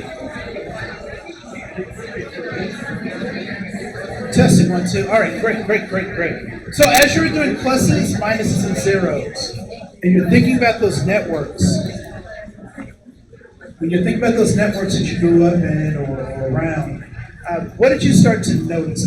First of all, I want to say thank you so much for sharing intimate stuff with your elbow partners. And I don't need to know whether you have pluses, minuses, and zeros in. That's not any of my business. What I am curious about is what thoughts or emotions came up for you as you were going through this process of placing pluses, minuses, and zeros. What came up for you going through that process? Yes, please.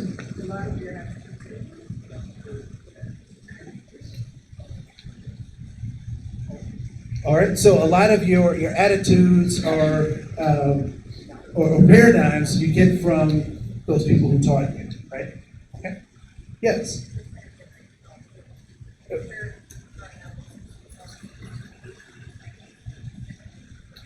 So it also changed over generations, is what you're saying, right? So growing up in the 70s and 80s was different than the 80s, 90s, and beyond, right? Yeah.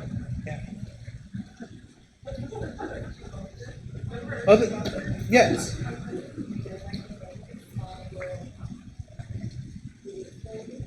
So exposure. So you grew up in a small rural town and you just didn't have the exposure to other groups, right? So that was somewhat limited, right? Yeah. Anybody else have a similar experience to that? You grew up in a small place or whatever, didn't have a lot of exposure? All right, cool. What I'd like to say, particularly to those folks, is what you grew up knowing or not knowing is not your fault. Right? So my parents taught me or didn't teach me, it's not your fault. My parents could have never taught me about sexting. Right? Using the thing to have intimate relationships with other people. They couldn't have taught me about that, right? Why? It didn't exist. That wasn't something they were exposed to, right? However, I now have the responsibility to do something with the stuff that I do know about, right? And so when we think about those things, I want you to cut those folks a break, those folks who didn't teach you or taught you poorly according to what your goals are. Give them a break. They did the best they could. But now it's up to us to decide what we're going to do with those things, right? What we're going to do with that. Anything else that popped up as you were doing your pluses, minuses, and zeros? Normally, media is normally negative. So TV and movies are normally or typically negative. Anybody else found that? Yep. Does anyone know why? Why might TV and movies be negative? So the people that produced them, that was their perceptions or stereotypes. Yes.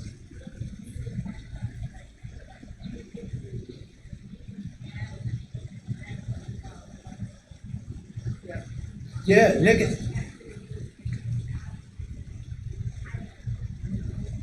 negativity and bad things is what captures the attention of the audience. And I want you to think about that critically, right? Why do those things catch our attention? And I believe it's because we typically think that things are good. We think that things are supposed to be harmonious in our relationships. And so these blips in that really capture our attention because they're opposite of what most of us know in our everyday lives, right? So at least that's my thought about that, right? And so, and also, it's really difficult to to create a full human experience in 22 minutes, right? Or even in I don't know if you binge watch on Netflix, right? So I binge watched Stranger Things. And I could use so many more Stranger Things, right? And I really like that show, right? And they can always give more, but you can't capture a life in these things. And so they give us stereotypes, they give us tropes to accelerate our thought processes about about the world around us. So I want to talk a little bit about redlining, but I want to play a game with you, if you don't mind playing a game. And so everyone, I just passed out a game card. Did everyone get a game card? Yeah, gentlemen, at the table. They should be at the end of the table. Yep. You didn't get one? Okay, so I already have one. You know what? I neglected my front row, eh? So anyone else need? You guys have? No, there's a couple. All right, cool. I know that there are extras around.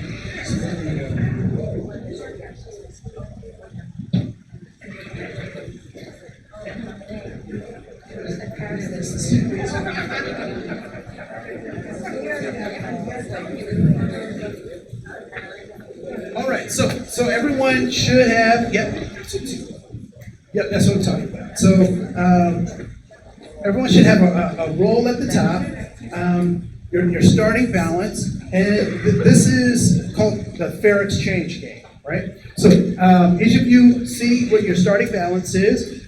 What I'd like you to do right now is to go ahead and pay all of your bills, which are your expenses, for the month right at day one. So payday, day one. So subtract from your starting balance all of your bills. All right. So go ahead and pay all your bills day one.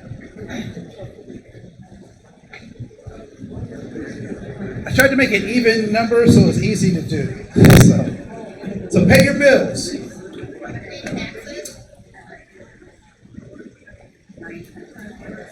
Don't worry about taxes. We'll get to taxes later. So your starting balance is at the top. Your bills, your expenses are right there. What I want you to do is to deduct your bills from your starting balance.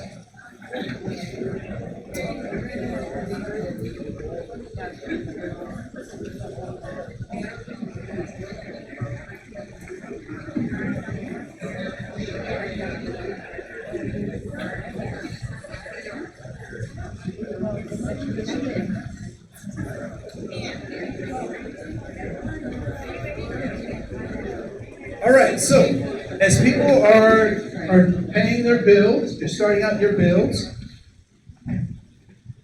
here are some of the rules of the game. So now that you're starting off with your bills paid, we'll move forward. So here are some of the rules of the game. The game is designed to illustrate the many difficulties people face in our society. This is for illustration purposes only. All right? So, step one, pay your bills or use your lifeline to supplement your income. So at the bottom of your page is a lifeline. And there are 1, 2, 3, 4, 5 things that are your lifelines. You can call a friend for $150 once. You can go to a food shelf, which adds money back into your budget for $50. You can use public assistance for $250. You can donate plasma unlimited for $50 a pop. And you can go to a pawn or payday loan for $300, but it's at 22% interest. All right? So those are your lifelines. So you, at any point during the game, you can choose to use your lifeline. On the right-hand side, on the left-hand side is the income statement. So that's your monthly salary. And then for some folks, they have, depending on your position, you may have tips. Some people don't. Some may have overtime. Some people don't. So forth and so on. Or second job, right? Under the income, you'll also see 3 categories. One is employment strikes. So these are absences, tardies, things that happen. And if you get 3 employment strikes, you are fired and you lose the game. All right? If you get 3 housing strikes, these are late payments, underpayments, or no payments. You get 3 housing strikes, you lose the game. There are health strikes. If you get 3 health strikes, so this is inadequate health care, no health care, or an illness that prevents you from going to work, then you get 3 health strikes and you lose the game. All right? There will also be choices to be made in the game, and as you make choices, you'll see that you can choose heads or tails when it's time for a choice, and we'll flip a coin to decide if it's heads or tails. If you made a good choice, a successful choice, then nothing happens to you. If you make a negative choice, or a bad choice, then you have to pay the penalty. All right, and that penalty is deducted from your monthly income. Right, so your income, your deductions is all on the right, and so you'll deduct those penalties. Does that make sense thus far? All right. It seems a little bit complicated, but hopefully it's a lot like life. So here we go. So choice number 1. So you have to make a choice. So you either choose heads or tails for this particular choice. Your employer provides health insurance. It costs you $200 a month for you, or $450 a month for your family. Do you A, take the insurance, B, risk not having it, or C, use a lifeline? So make a decision. And you can put that right next to, so your first choice. So make a decision.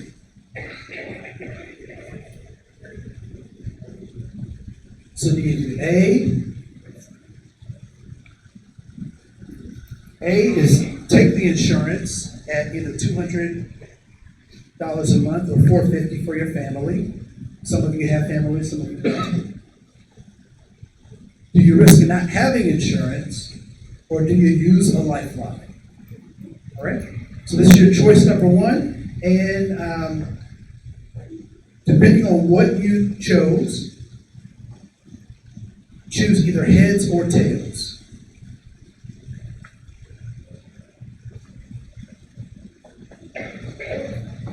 All right, so did someone check heads or tails? So here we go. Here's the...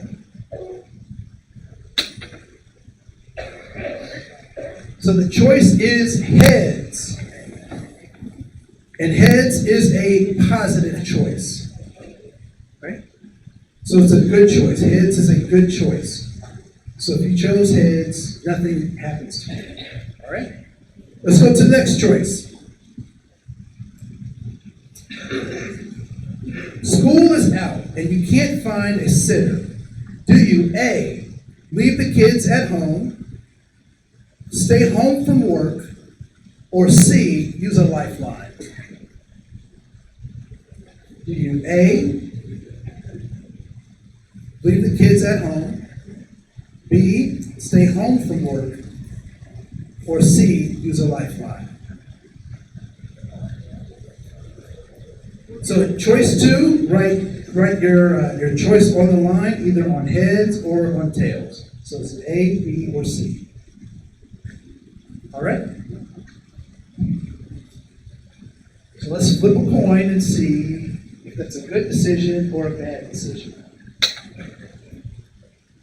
Tails is a good decision if you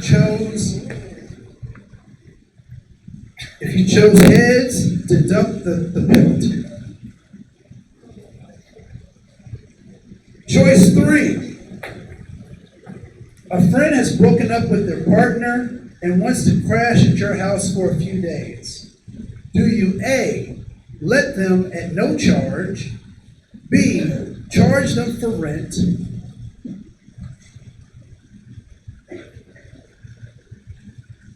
or C, use a lifeline?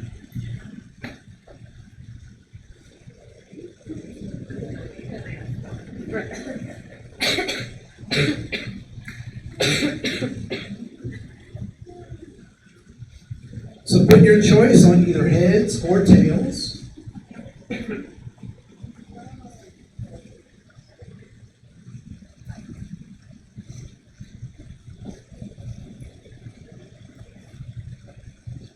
And we'll flip the coin. It is heads, and heads is a positive choice. So if you chose tails, deduct the penalty. Choice number 4. Your tabs are expired on your vehicle. Do you A, use a lifeline, B, drive on expired tabs till payday, C, pay your tabs and another bill suffers? A, use a lifeline, B, drive on expired tabs till payday, or C, pay your tabs and another bill suffers.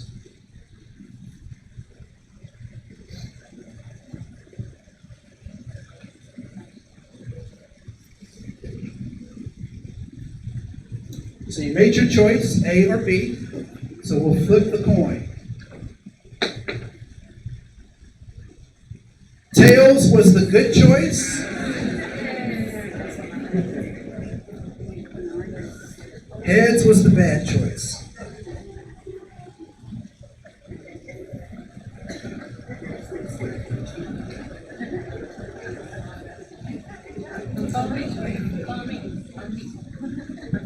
Choice number 5. You have a phone interview that will increase your pay by 20%. You can only A, pay your cell phone bill, B, part of your utility bill, or C, use a lifeline. So you have an interview, you need your cell phone. You can only pay your cell phone bill, part of your utility bill, or you can use a lifeline.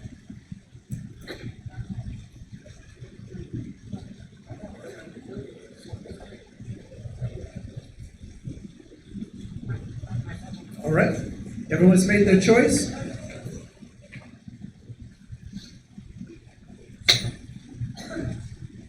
Tails is the good choice.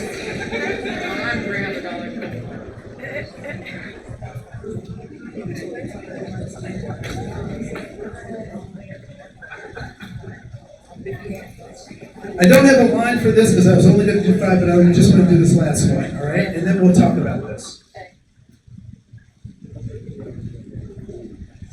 Your child wants to play a school sport. Do you A, allow them to play football at $500 a season, B, soccer for $150 a season, or C, use a lifeline?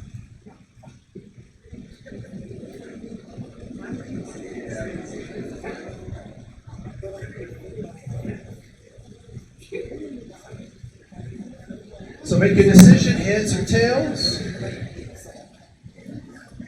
And I'll flip the coin. Heads is the good decision. So we'll stop right here. We'll stop right here. As you think about the scenarios that we play, the positions that you have, what do you, actually, let me let you talk with your neighbors about your stuff, because most folks have different positions, is that correct? Okay, so actually we'll bring it back to, we'll do it all together. So as you're going through this, what were some of your thoughts about either the decisions, the consequences? What did you think about this short game? Yes.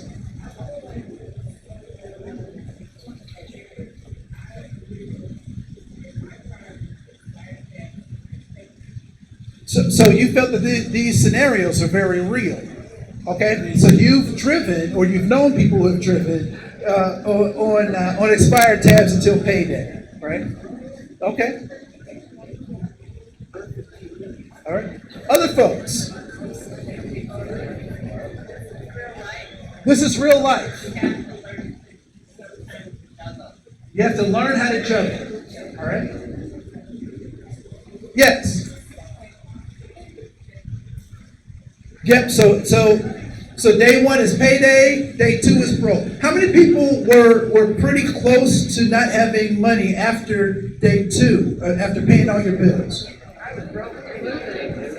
You were broke completely? Okay.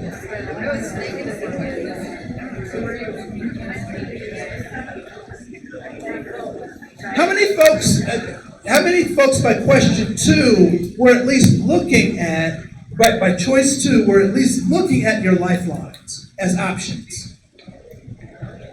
All right. How many folks used all of their lifelines? Did anybody use all of their lifelines? Okay, so one person. All right. What else does this game demonstrate? Reality. It demonstrates reality and the tough choices that people have to make, right? So are these poor people, or are they in tough situations? They're in tough situations, right? And I don't know how your cards came out with the flipping of the coin and all that kind of stuff, but it was random from this perspective. I have been fortunate enough to be able to afford, either through my lifelines or my savings, things that could be catastrophic for other folks, right? So I live in Rochester, and so we come to the cities quite often, and in one of our travels, my tire blew, right? My tire blew. I have a four-wheel drive vehicle, all-wheel drive vehicle. Other folks who have four-wheel drive vehicles, what does that mean if one of my tire blows? I have to get 4 new tires, right? And I think they quoted us like either $900 or $1,400 for all 4 new tires. I didn't do that, but that's the recommended thing. Is that catastrophic for many of our families if that happens, right? Why would someone take out a car loan at 23% interest? Why would they do that? Because they don't believe that they have another choice, right? And so when we think about people in poverty, I don't want us to think about them being impoverished, but they have tough choices to make. And the complexity of those choices have to be understood, right? So here's a quick video on redlining. And are folks familiar with that concept of redlining, right? So I'll play this quick video, and then we'll move on to another activity. Oh, it's taking me straight to the horse's mouth.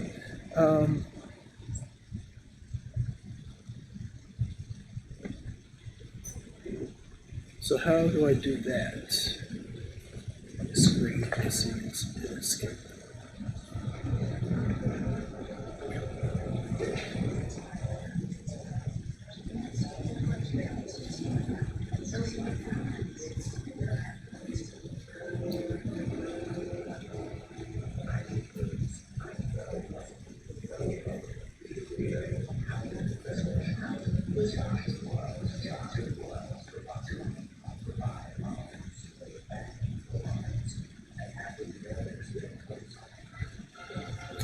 Can I have my house speakers up just a little bit? I don't know if my...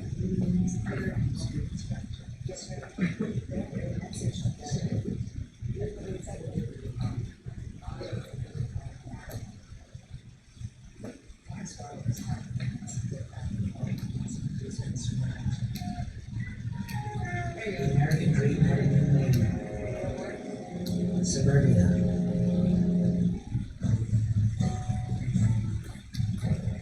We came to Little Town and we found the model house, and we walked in and we looked around, and of course in the eyes of a young man who was raised in the ghetto, so to speak, it was an interesting experience, an interesting lifestyle, seeing all the new modern conveniences, very fascinating. Eugene Burnett came home with almost 1 million other black GIs. They have fought for the country in segregated ranks. They return hoping for equality and the American dream. For many, that dream was a new home for little money down and some of the easiest credit terms in history. Whether to the salesman, we're interested in your home, we're interested in buying one, and what is the procedure? Is there an application to be filled out? So forth. So he looked at me, looked around, and he said to me, he says, listen, it's not me, but the owners of this development have not as yet decided to sell these homes to Negroes. The FHA underwriters warned that the presence of even one or two non-white families could undermine real estate values in early suburbs. These government guidelines were widely adopted by private industry. Race had long played a role in local real estate practices. Starting in the 1930s, government officials institutionalized the national appraisal system, where race was as much a factor in real estate assessment as the condition of the property. Using this scheme, federal investigators evaluated 239 cities across the country for financial risk. So that those communities that were all white, suburban, and far away from minority areas, they received the highest rating, and that was the color green. Those communities that were all minority or in the process of changing, they got the lowest rating. And the color red, they were redlined. As a consequence, most of the mortgages went to suburbanizing America, and it suburbanized it racially. As homes in white communities appreciated in value, the net worth of these white families grew. For most non-white families who stayed in urban neighborhoods, the housing market open to them in the 50s and 60s was largely a rental market. You don't gain equity by paying rent. Where one's family lives in America is not just a matter of taste and preference. You have the issue of housing and wealth. The majority of Americans hold most of their wealth in the form of home equity. So that's their nest egg. That's how they can finance the education of their offspring. That's how they can sort of save up for retirement. It's their savings bank, right? They're living in their savings bank. My family, like a lot of families, was in Detroit, struggling to buy a house. You had a dual housing market, one white, one black. A housing market, one with a lot of demand, another housing market with very little demand. My father lives in the house that I grew up in. The house today, 5-bedroom house, worth about $20,000. The same house bought in the suburbs would be worth today about $320,000. So whites moving to the suburb were being subsidized in the accumulation of wealth, while blacks were being divested. And these were public policy decisions in which, on one hand, people were given access to property, given title, and subsequently wealth. And on another hand, where people were not given access to property, did not generate wealth, and did not generate the kind of opportunity for the next generation.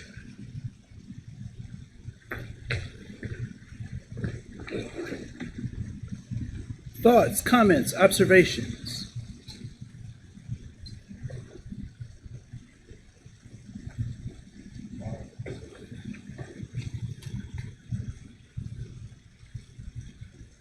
Are bad neighborhoods bad because, well, how do bad neighborhoods become bad?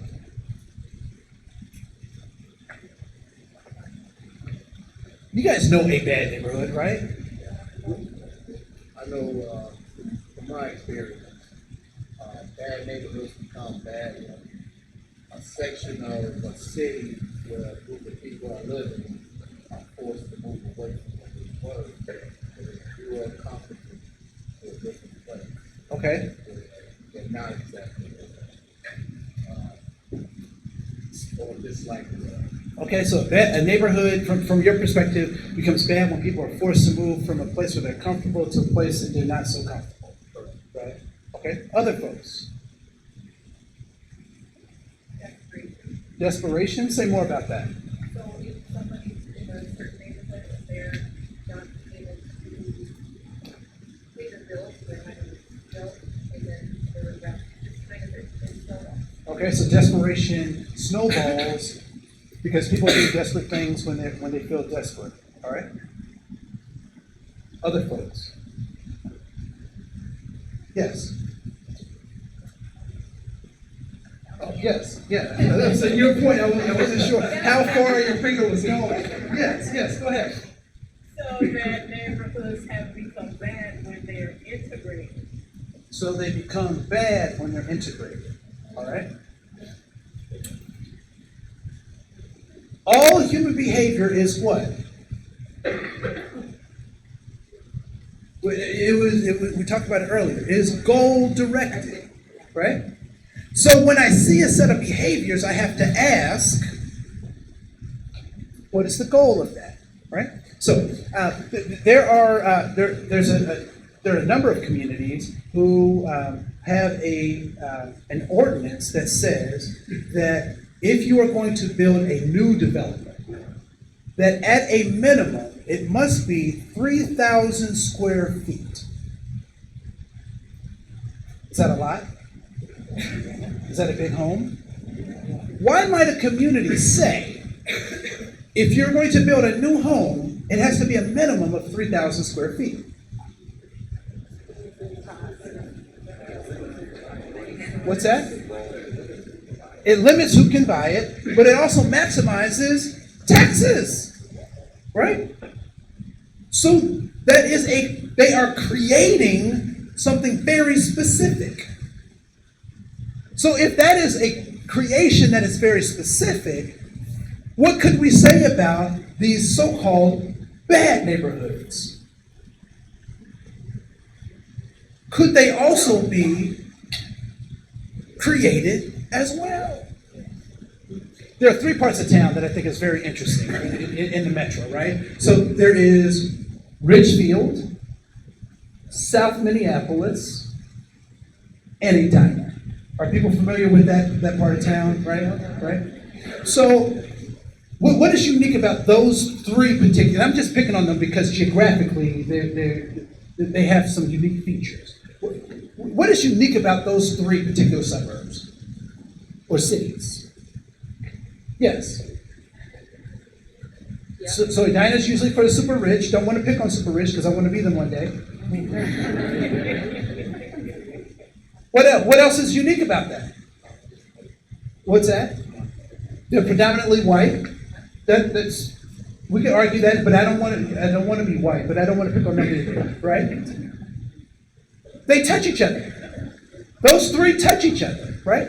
So it's very interesting to me that geographically, and if you look from Google space down at those three suburbs, you would not be able to distinguish them from any other place in Minnesota, all things considered, right? So you just look down at a map, they look the same.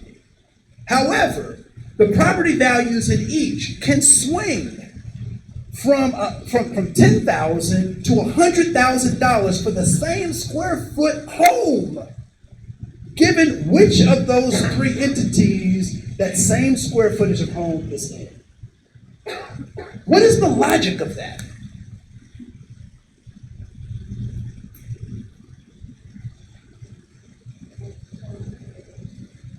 So it may be to keep poor people in a certain neighborhood or create these barriers. I suggest that it is to reinforce this in-group and out-group stuff, right? To keep us divided so that we don't necessarily see. Our community, this is really interesting about St. Paul and Minneapolis. I like to pick on them. I don't like to pick on Anoka because I think we're almost perfect. I said almost. But what's the difference between the streets in Minneapolis and the streets in St. Paul? I can drive in St. Paul. Yeah, St. Paul is like this, right? It's like they took cow path and said, let's just make this a road, right? And then just go like this. But in Minneapolis, how are the roads organized? It's on a grid, you know, A, B, C, D, 1, 2, 3. I always get confused between streets and avenues, but that's on me, right? It's not that, so it's organized, it's laid out. Why is that? Because one was not necessarily planned, and one was intentionally planned, right? And so when we talk about this idea of poverty and wealth, sometimes people end up in situations because of how we've created those environments, right? And so this in-group and out-group. So let's go to page 6 in your handout. And I want you to think about a time when you were in the in-group, however you want to define what that in-group is, right? So think about a time you were in an in-group. What were some of your thoughts and behaviors when you were in that in-group, right? So maybe it's it was a sports team, or it was a popular social group, or it's the folks that your clique at work, or whatever, right? You're the in-crowd. What are the thoughts and behaviors of the in-crowd? So if you can write some of that in that in-group circle, if you can write some of those thoughts, some of those behaviors of folks in an in-group.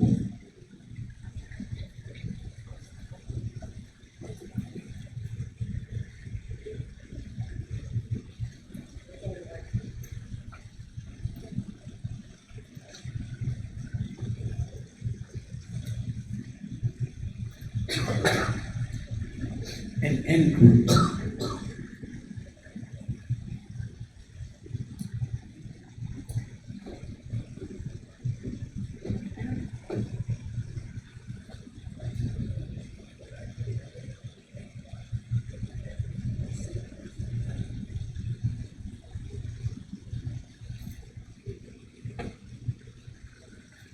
All right.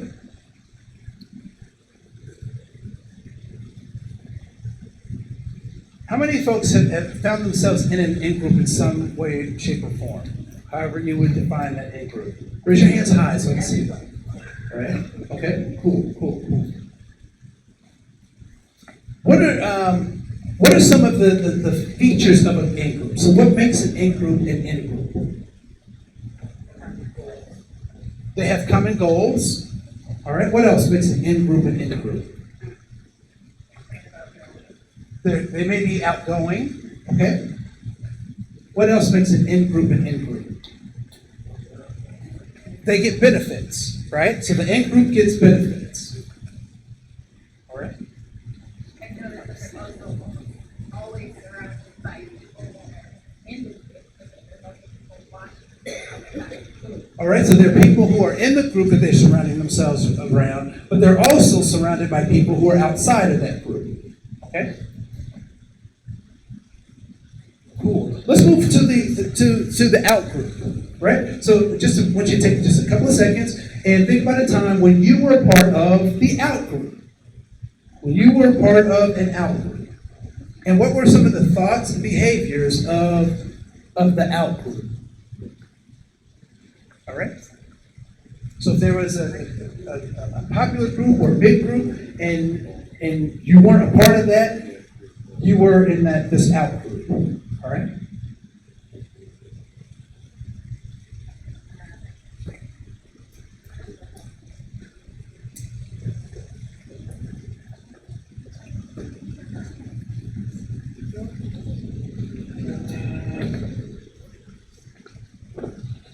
I thought Miss Cross was going to pull my ear.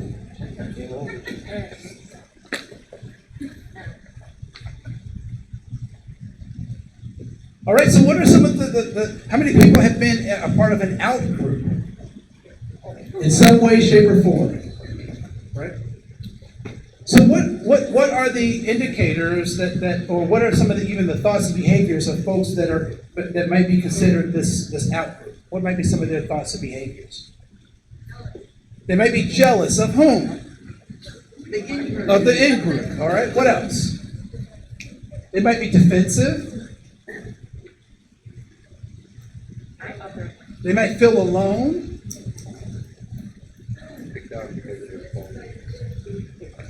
Say that again? They might be picked on, they might feel picked on because of the in-group. What was something else over here? They feel dismissed by the in-group, right? Almost invisible. They might be quiet or introverted. They might feel different, yes. Sometimes they may act out, right?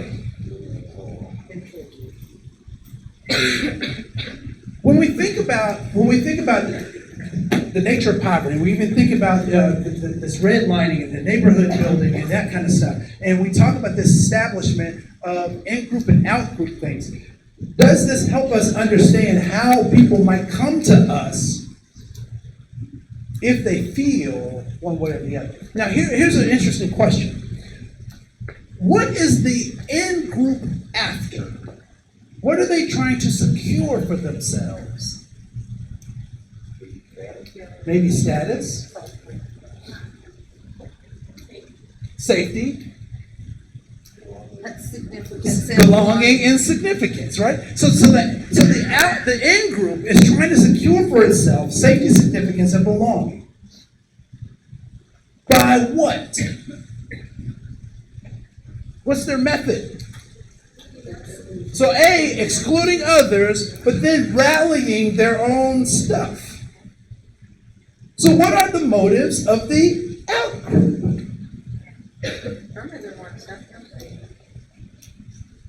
They're looking for safety, significance, and belonging as well. Now, there are two parts of the out-group that's very interesting as characteristics, right? So there are those folks who are in the out-group who say, I want to be in that in-group and I'm going to do it at all costs to be a part of that in-group. But then there are other people who say, since they're not going to let me in the in-group, I may as well start my own group so that I can have sanity. And it's funny because a lot of folks, particularly in the in-group, see this out-group that doesn't want to be a part of their in-group and says that the out-group wants to be a separate group. When in fact, the in-group wasn't going to let the out-group in the in-group in the first place, right? An example, just an example. This takes a cognitive leap for us, right? So we have to step to this next level to really encompass these ideas, right? So, anyone ever heard of Black entertainment television? Right? So BET. So I'm not holding BET as the pinnacle for all things black or the whatever, but it is a demonstration to this point of in-group out-group stuff, right? So anyone remember MTV when it first came out? I wore my MTV, got my glasses on, wore my MTV, CZ Top, right? Yes. Yep. Great. So all that stuff. Well, MTV was refusing to play a number of black videos, right? The folks that they loved was Billy Ocean and Michael Jackson. That's about all you could find. And maybe Whitney Houston, right? That's about all you could find on on MTV. So BET gets established, and they say, we want to play our own videos. And so they do that. And so that becomes a thing, and it is what we know today, right? But it's interesting that there are many people who point to BET and say, why do those people want to be separate? Why do they want to be, they don't want to be like the rest of us? When in fact, what was BET? It was a way for people who weren't included to create something that makes sense for them. And now it's being used as a weapon against them, right? And so black colleges are examples, or women's colleges are examples. When in fact, we have to recognize that people are trying to negotiate this in-group, out-group stuff in the best way they can, particularly with systems that are not created to help them deal with that. Here's a quick story I want to share with you. Many of you have seen this story, but I want you to think about this story in this particular light, right? Given what we've talked about.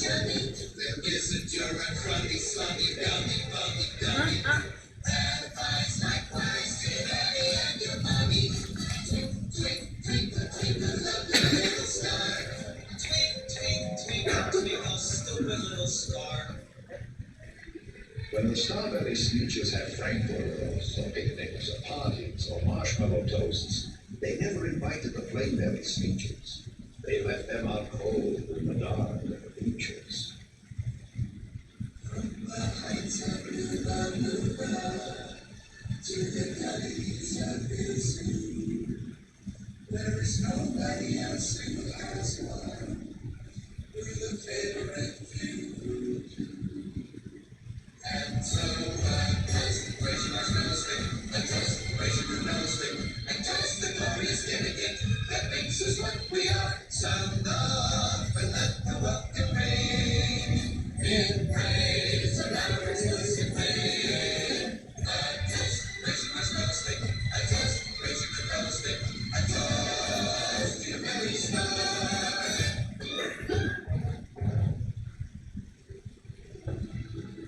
They kept them away, never let them come near. That's how they treated them, year after year. They got smoked, they got snooted, their bottoms got booted, and the star-bellied Sneetches all taunted. They just are not suited. No stars upon bars. Then one day, it seems, while the flame-bellied Sneetches were bolting and moving along on the beaches, just sitting there, wishing their bellies had stars, a stranger approached, the strangest of cars.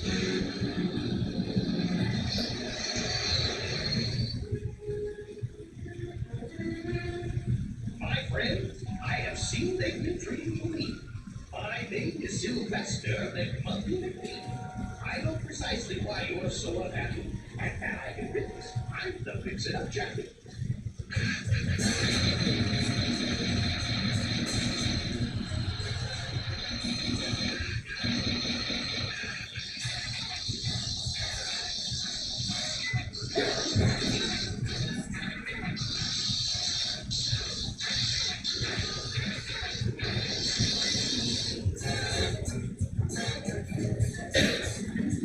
My prices are low, and I work with great speed, and my work is 100% guaranteed. By my patent process of polyphotosis of the intersubnucleus pavlovensis, you'll get a star like the star-bellied Sneetch. A star? Here? Yes, my friend, there. And the first to go through gets the trip back. Thank you, thank you, thank you.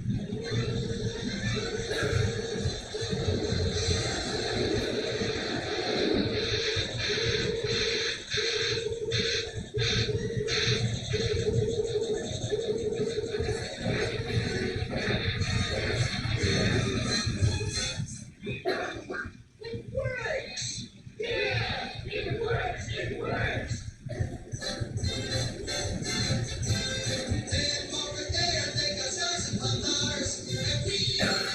We got stars upon ours.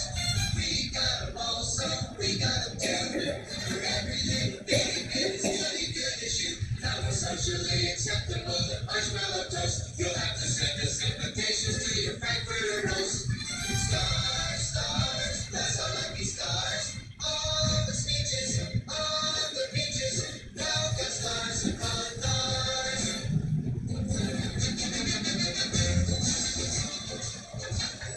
Ladies and gentlemen, we are faced with the most awkward dilemma. We're the true star-bellies, and we had them first. We're still the best Sneetches, and they're still the worst. Yeah, but how are we going to prove it? Which is which? I can't tell us apart. Let me through. Excuse me, step aside, please. Thank you. You don't know me, my friends, but calm down if you can, and I'm here to help the original star-belly clan. Those upstarts, it's true, now have stars just like you. Follow me, my friends, and you know what I'll do. I'll make you again the best Sneetches on the beaches. And all it will cost you is $10 each.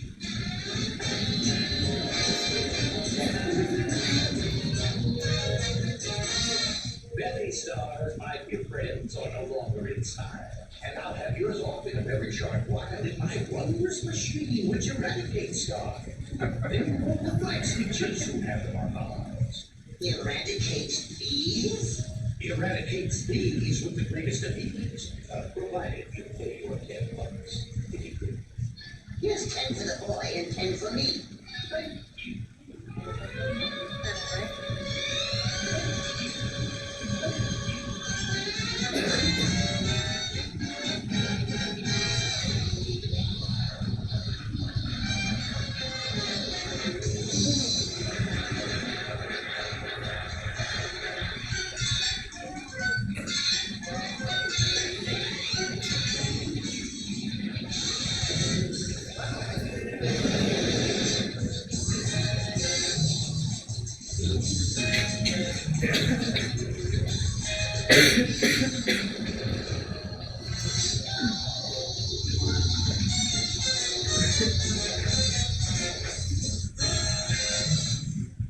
How original. How distinctive. How exclusive.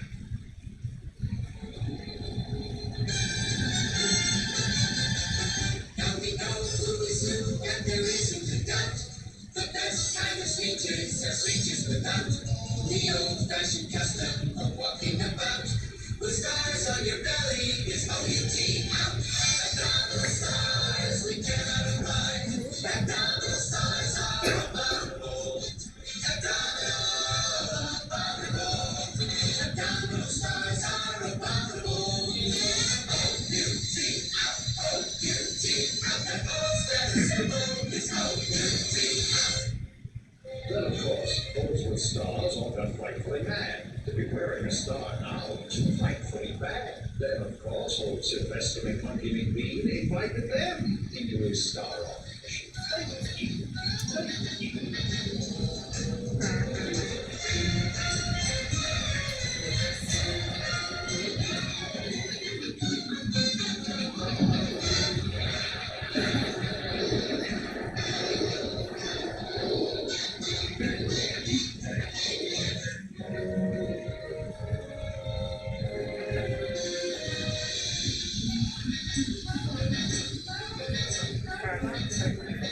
Then, of course, from then on, as you probably guessed, things really got more follow.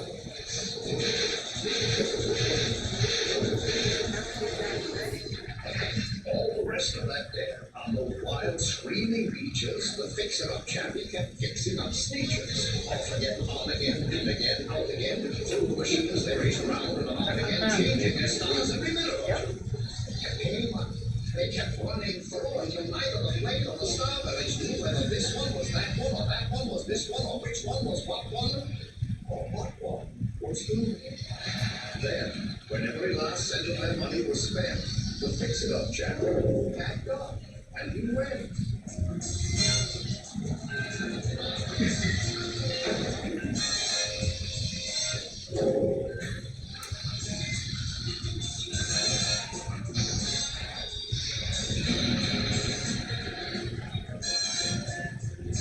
And he laughed as he drove his car up the beach.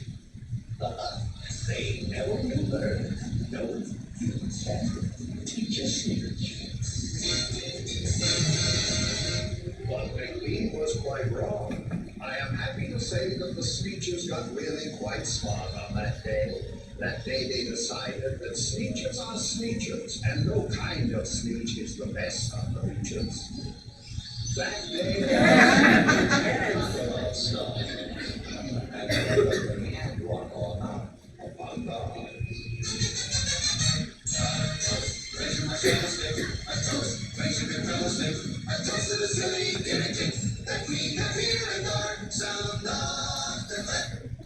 I'd like for you to get an elbow partner to spend about 3 minutes or so talking about how this video relates to all the things we've been talking about thus far. All right? So about 3 minutes, elbow talk, and then we'll come back together. All right?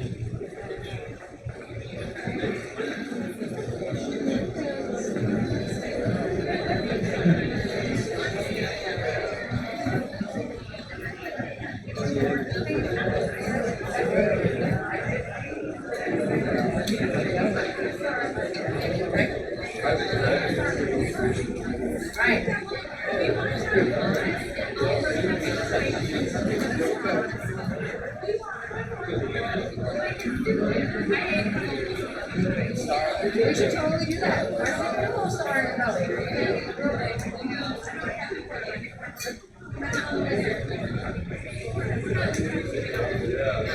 Have you seen that before? I was talking about Oliver. Why don't we put a little star on it?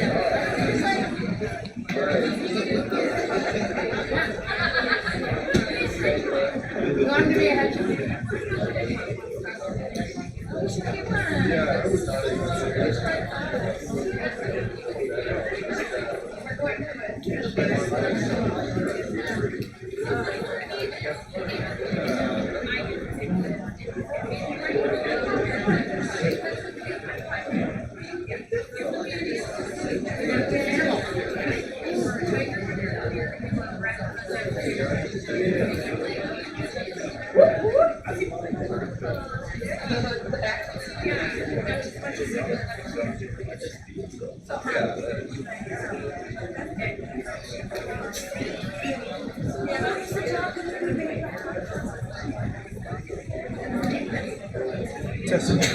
So I'm looking at the time, I'm looking at the body language in the space, and so what I'd like to do is probably, if you give me about 15 more minutes, and then we can break early. There's some preliminary stuff, we can break early and prepare for lunch and give you a little extra time. We've hit a lot of content. But I'm curious as to how this children's cartoon, how many people saw this as a child?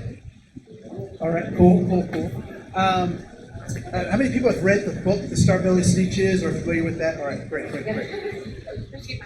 So, as this video is playing, how does this relate to the things we've been talking about in the last 2 hours or so? That we're all the same in many ways, right? That we're always, oftentimes we're trying to fit in. Why fit in when you were born to stand out? Why fit in when you're born to stand out? What else?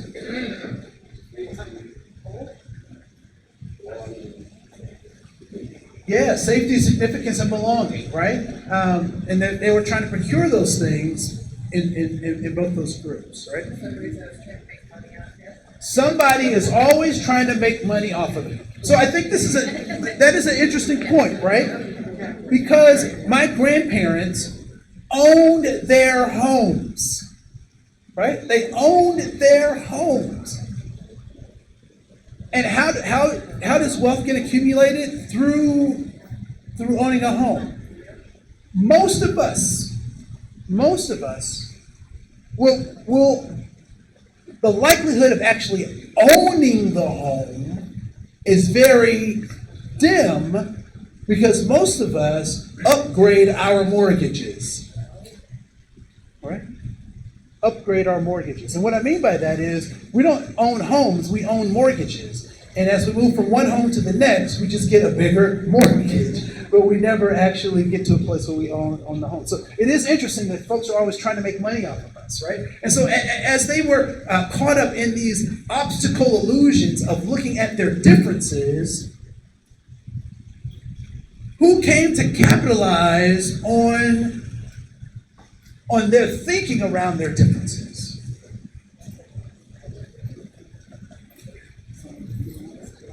Mr. McBean, right? He came and he said, I will solve your problem.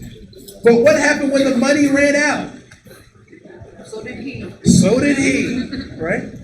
And so when we think about this idea of this in-group and out-group, we hold these truths to be self-evident, that all men are created equal, that they are endowed by their Creator with certain inalienable rights, that among these are life, liberty, and the pursuit of happiness. And as those words are being inked, what else simultaneously is happening during this Declaration of Independence?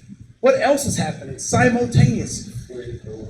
Transatlantic slave trade is simultaneously happening. As we're trying to secure freedom, we're also participating in this economic system of slavery. What else is simultaneously happening?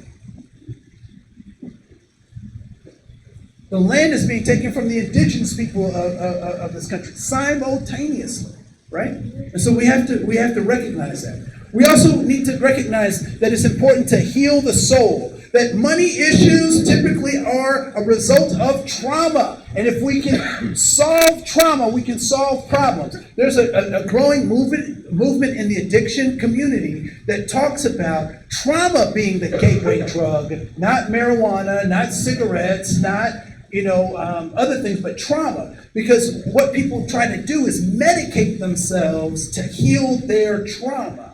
And so if I'm a person in poverty and I don't have the financial access or resources to get the things that the world is telling me will heal me, then I may go to other sources and other ways of getting those things, right? So there's that. So on page 7, there's a conversation I'd like for you to start thinking about, and it is this relationship between hope and skills, right? And so what is the purpose of hope?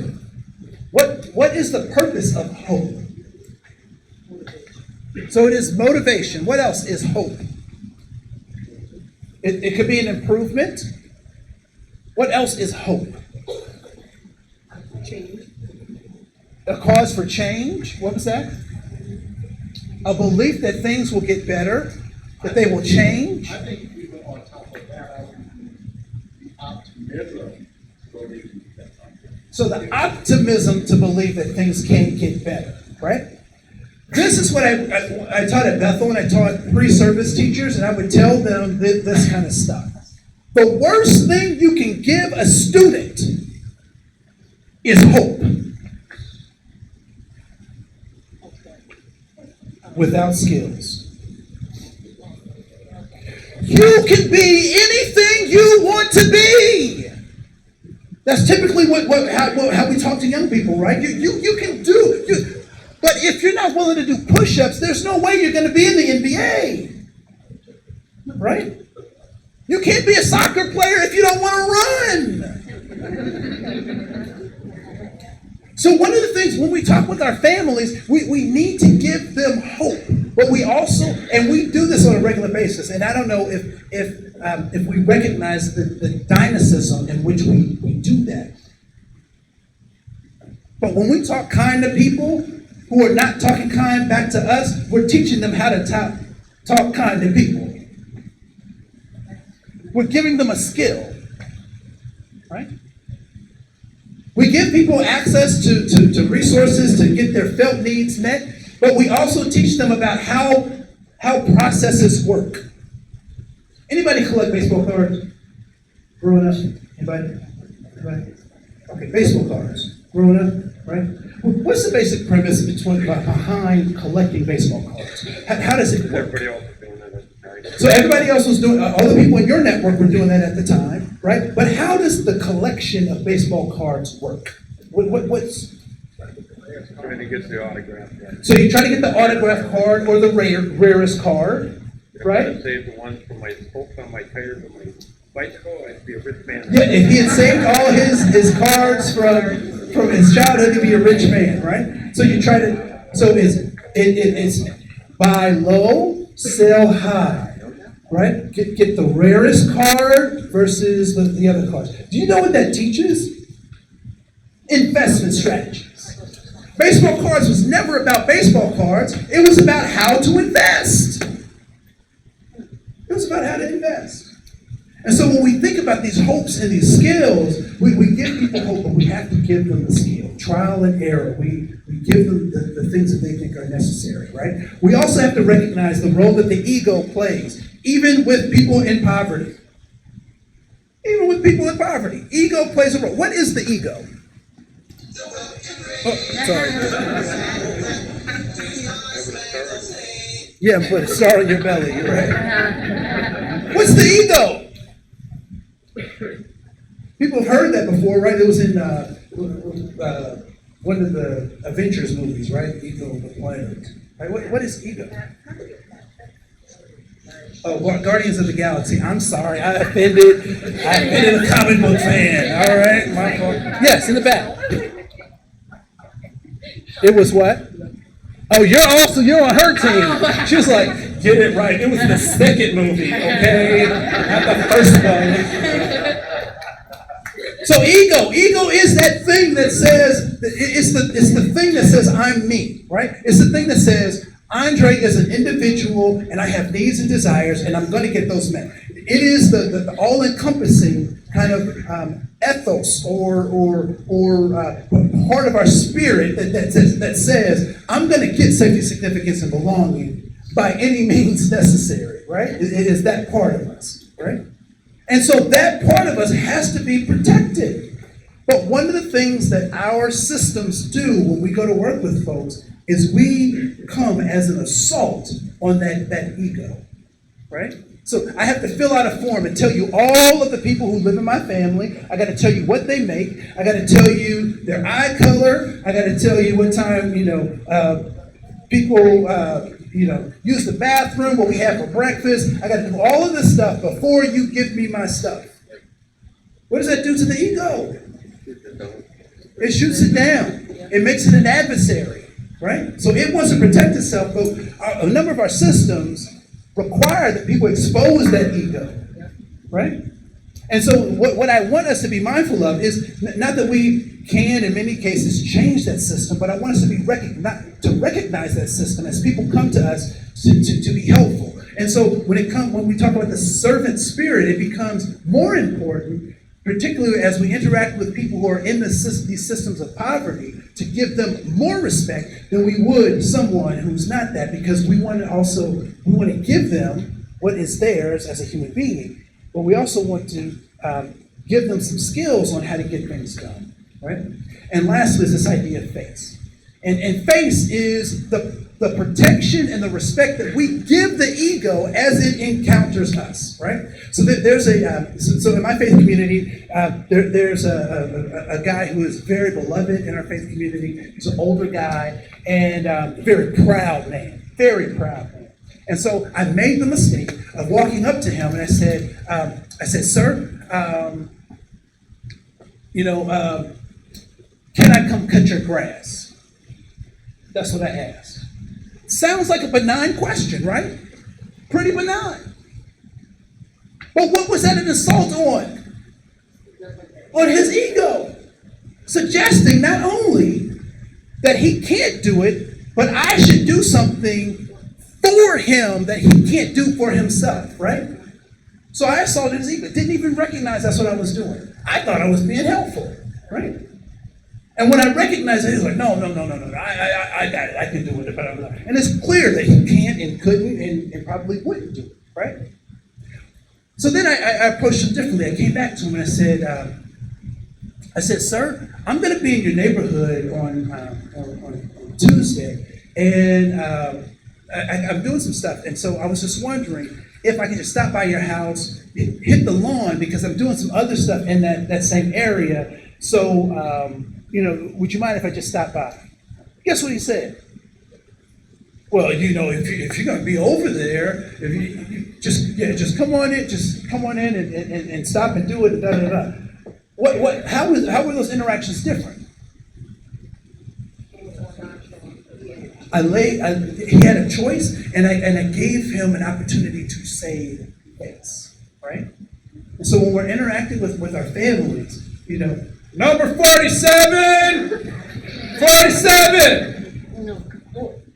right? Yeah.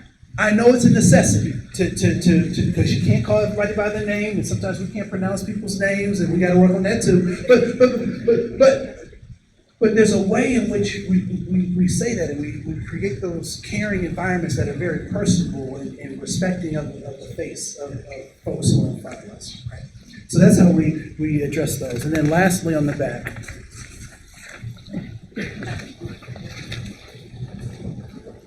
There's dignity and honor in being human, right? So dignity is something that we give to people. One of the things that I do oftentimes when I see people on the side of the roads with signs, or I'm walking down the street and they happen to have a sign, if I'm walking and I have the time, I engage in conversations with them. I give them dignity. If I'm along the road and I don't have any gift cards to give them, or I don't have a resource, at the least I make eye contact, I say hello, and I wave, right? Because they deserve that dignity because they're human beings. Next is honor. If our families, if we came into, this is interesting, in the United States,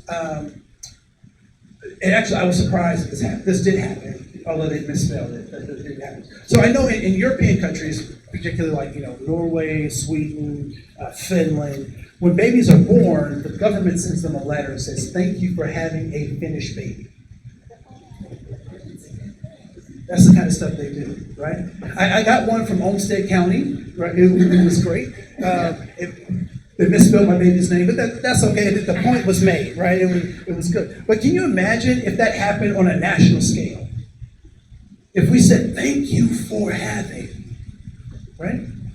That's typically not what we do because we blame people for populating for populating our nation, right?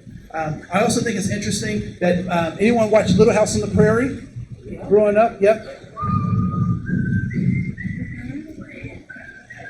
Okay, I could whistle it, but I can't. Right? What were Ma and Pa Kettle doing? What were they trying? Not Kettle, but Ingalls. Thank you. Ingalls Wilder. Ingalls. Ma and Pa Kettle is a different show. It's a different show, right? So what were the Ingalls after? A better life. And how did they procure that better life? They went through they were pioneers, and they stumbled upon Indian land and took it from the Indians and created a life with their two bare hands, right?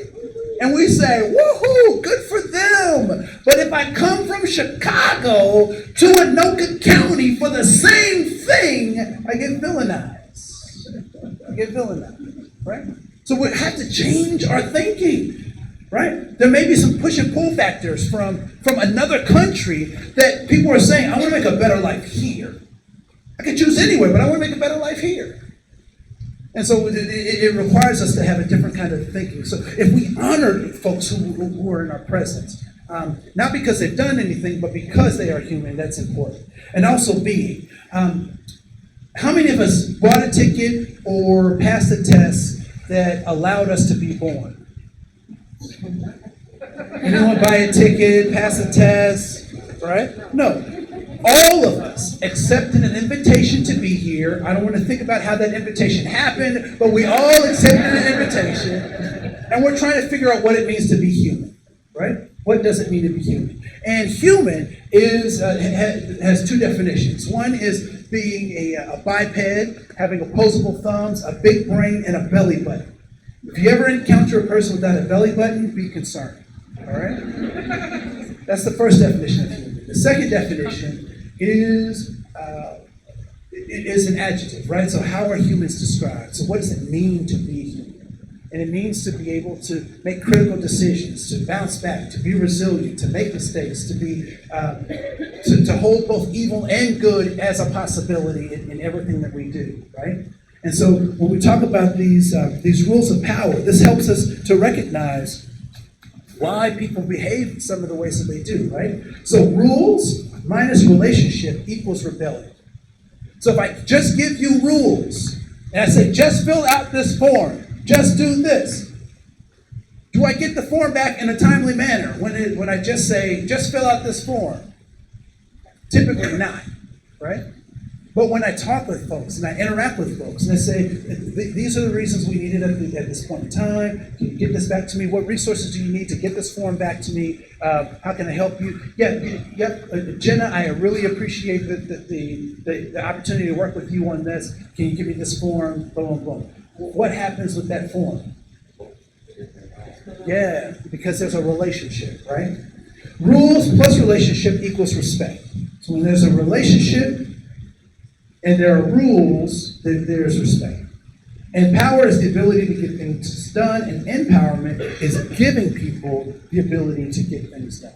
And so the largest part of what we do on an everyday basis should be to empower the folks that we're working with. How do we give parents choices about how their kids are being educated? How do we give them opportunities to practice? One of the most rewarding pieces of my time at ACAP has been the FRED program. Right?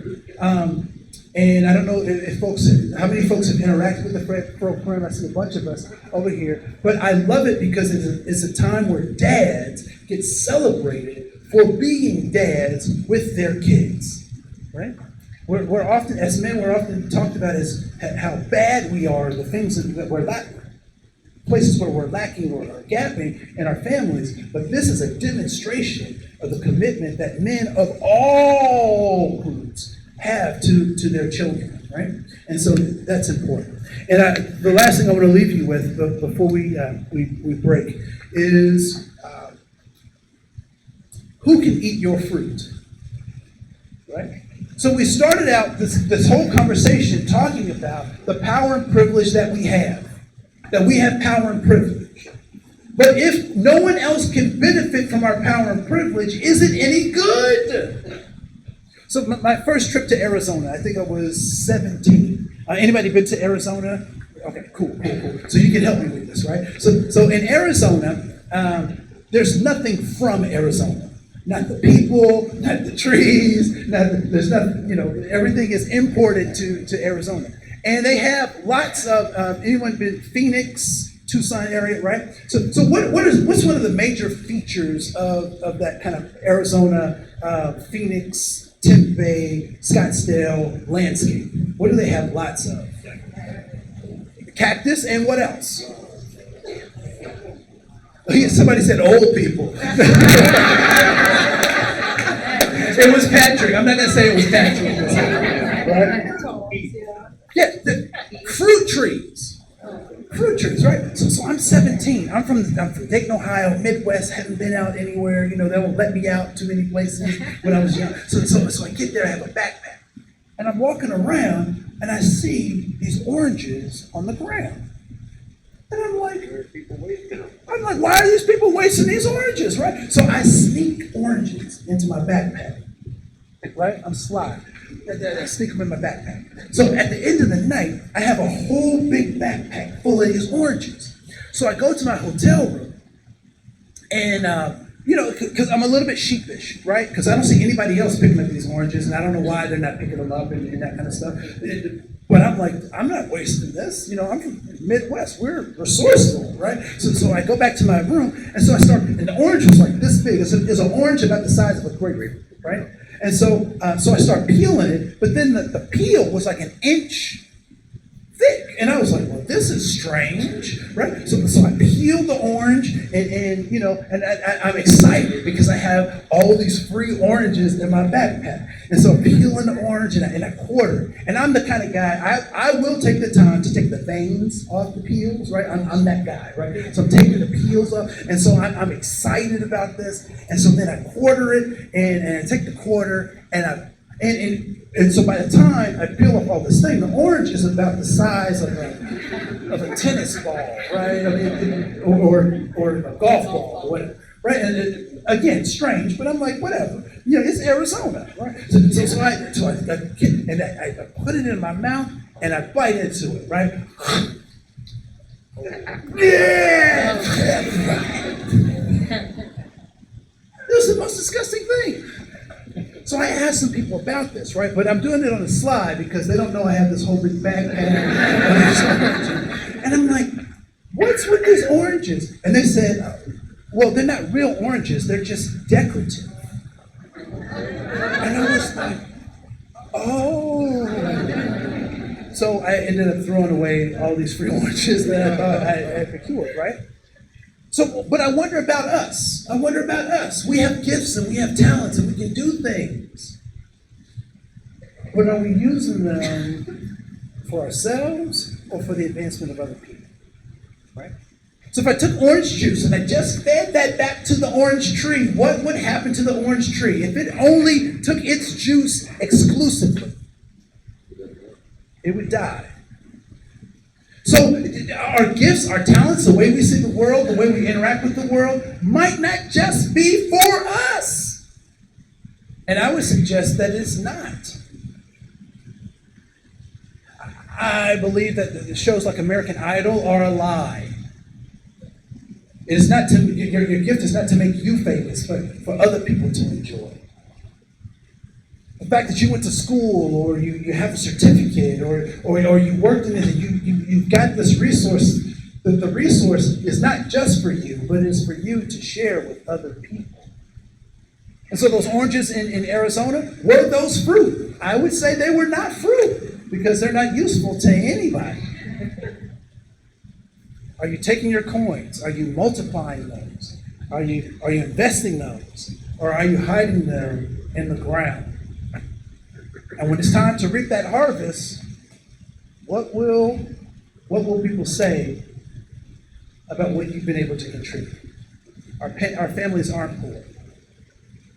There are systems that they're trying to figure out how to deal with. And our job is to be that advocate, to give them those skills, to give them that hope, to encourage them that they can, with our help and the resources that we have for them, determine their own destinies. My name is Andre Koen. Thank you so much for your time. Have a great day.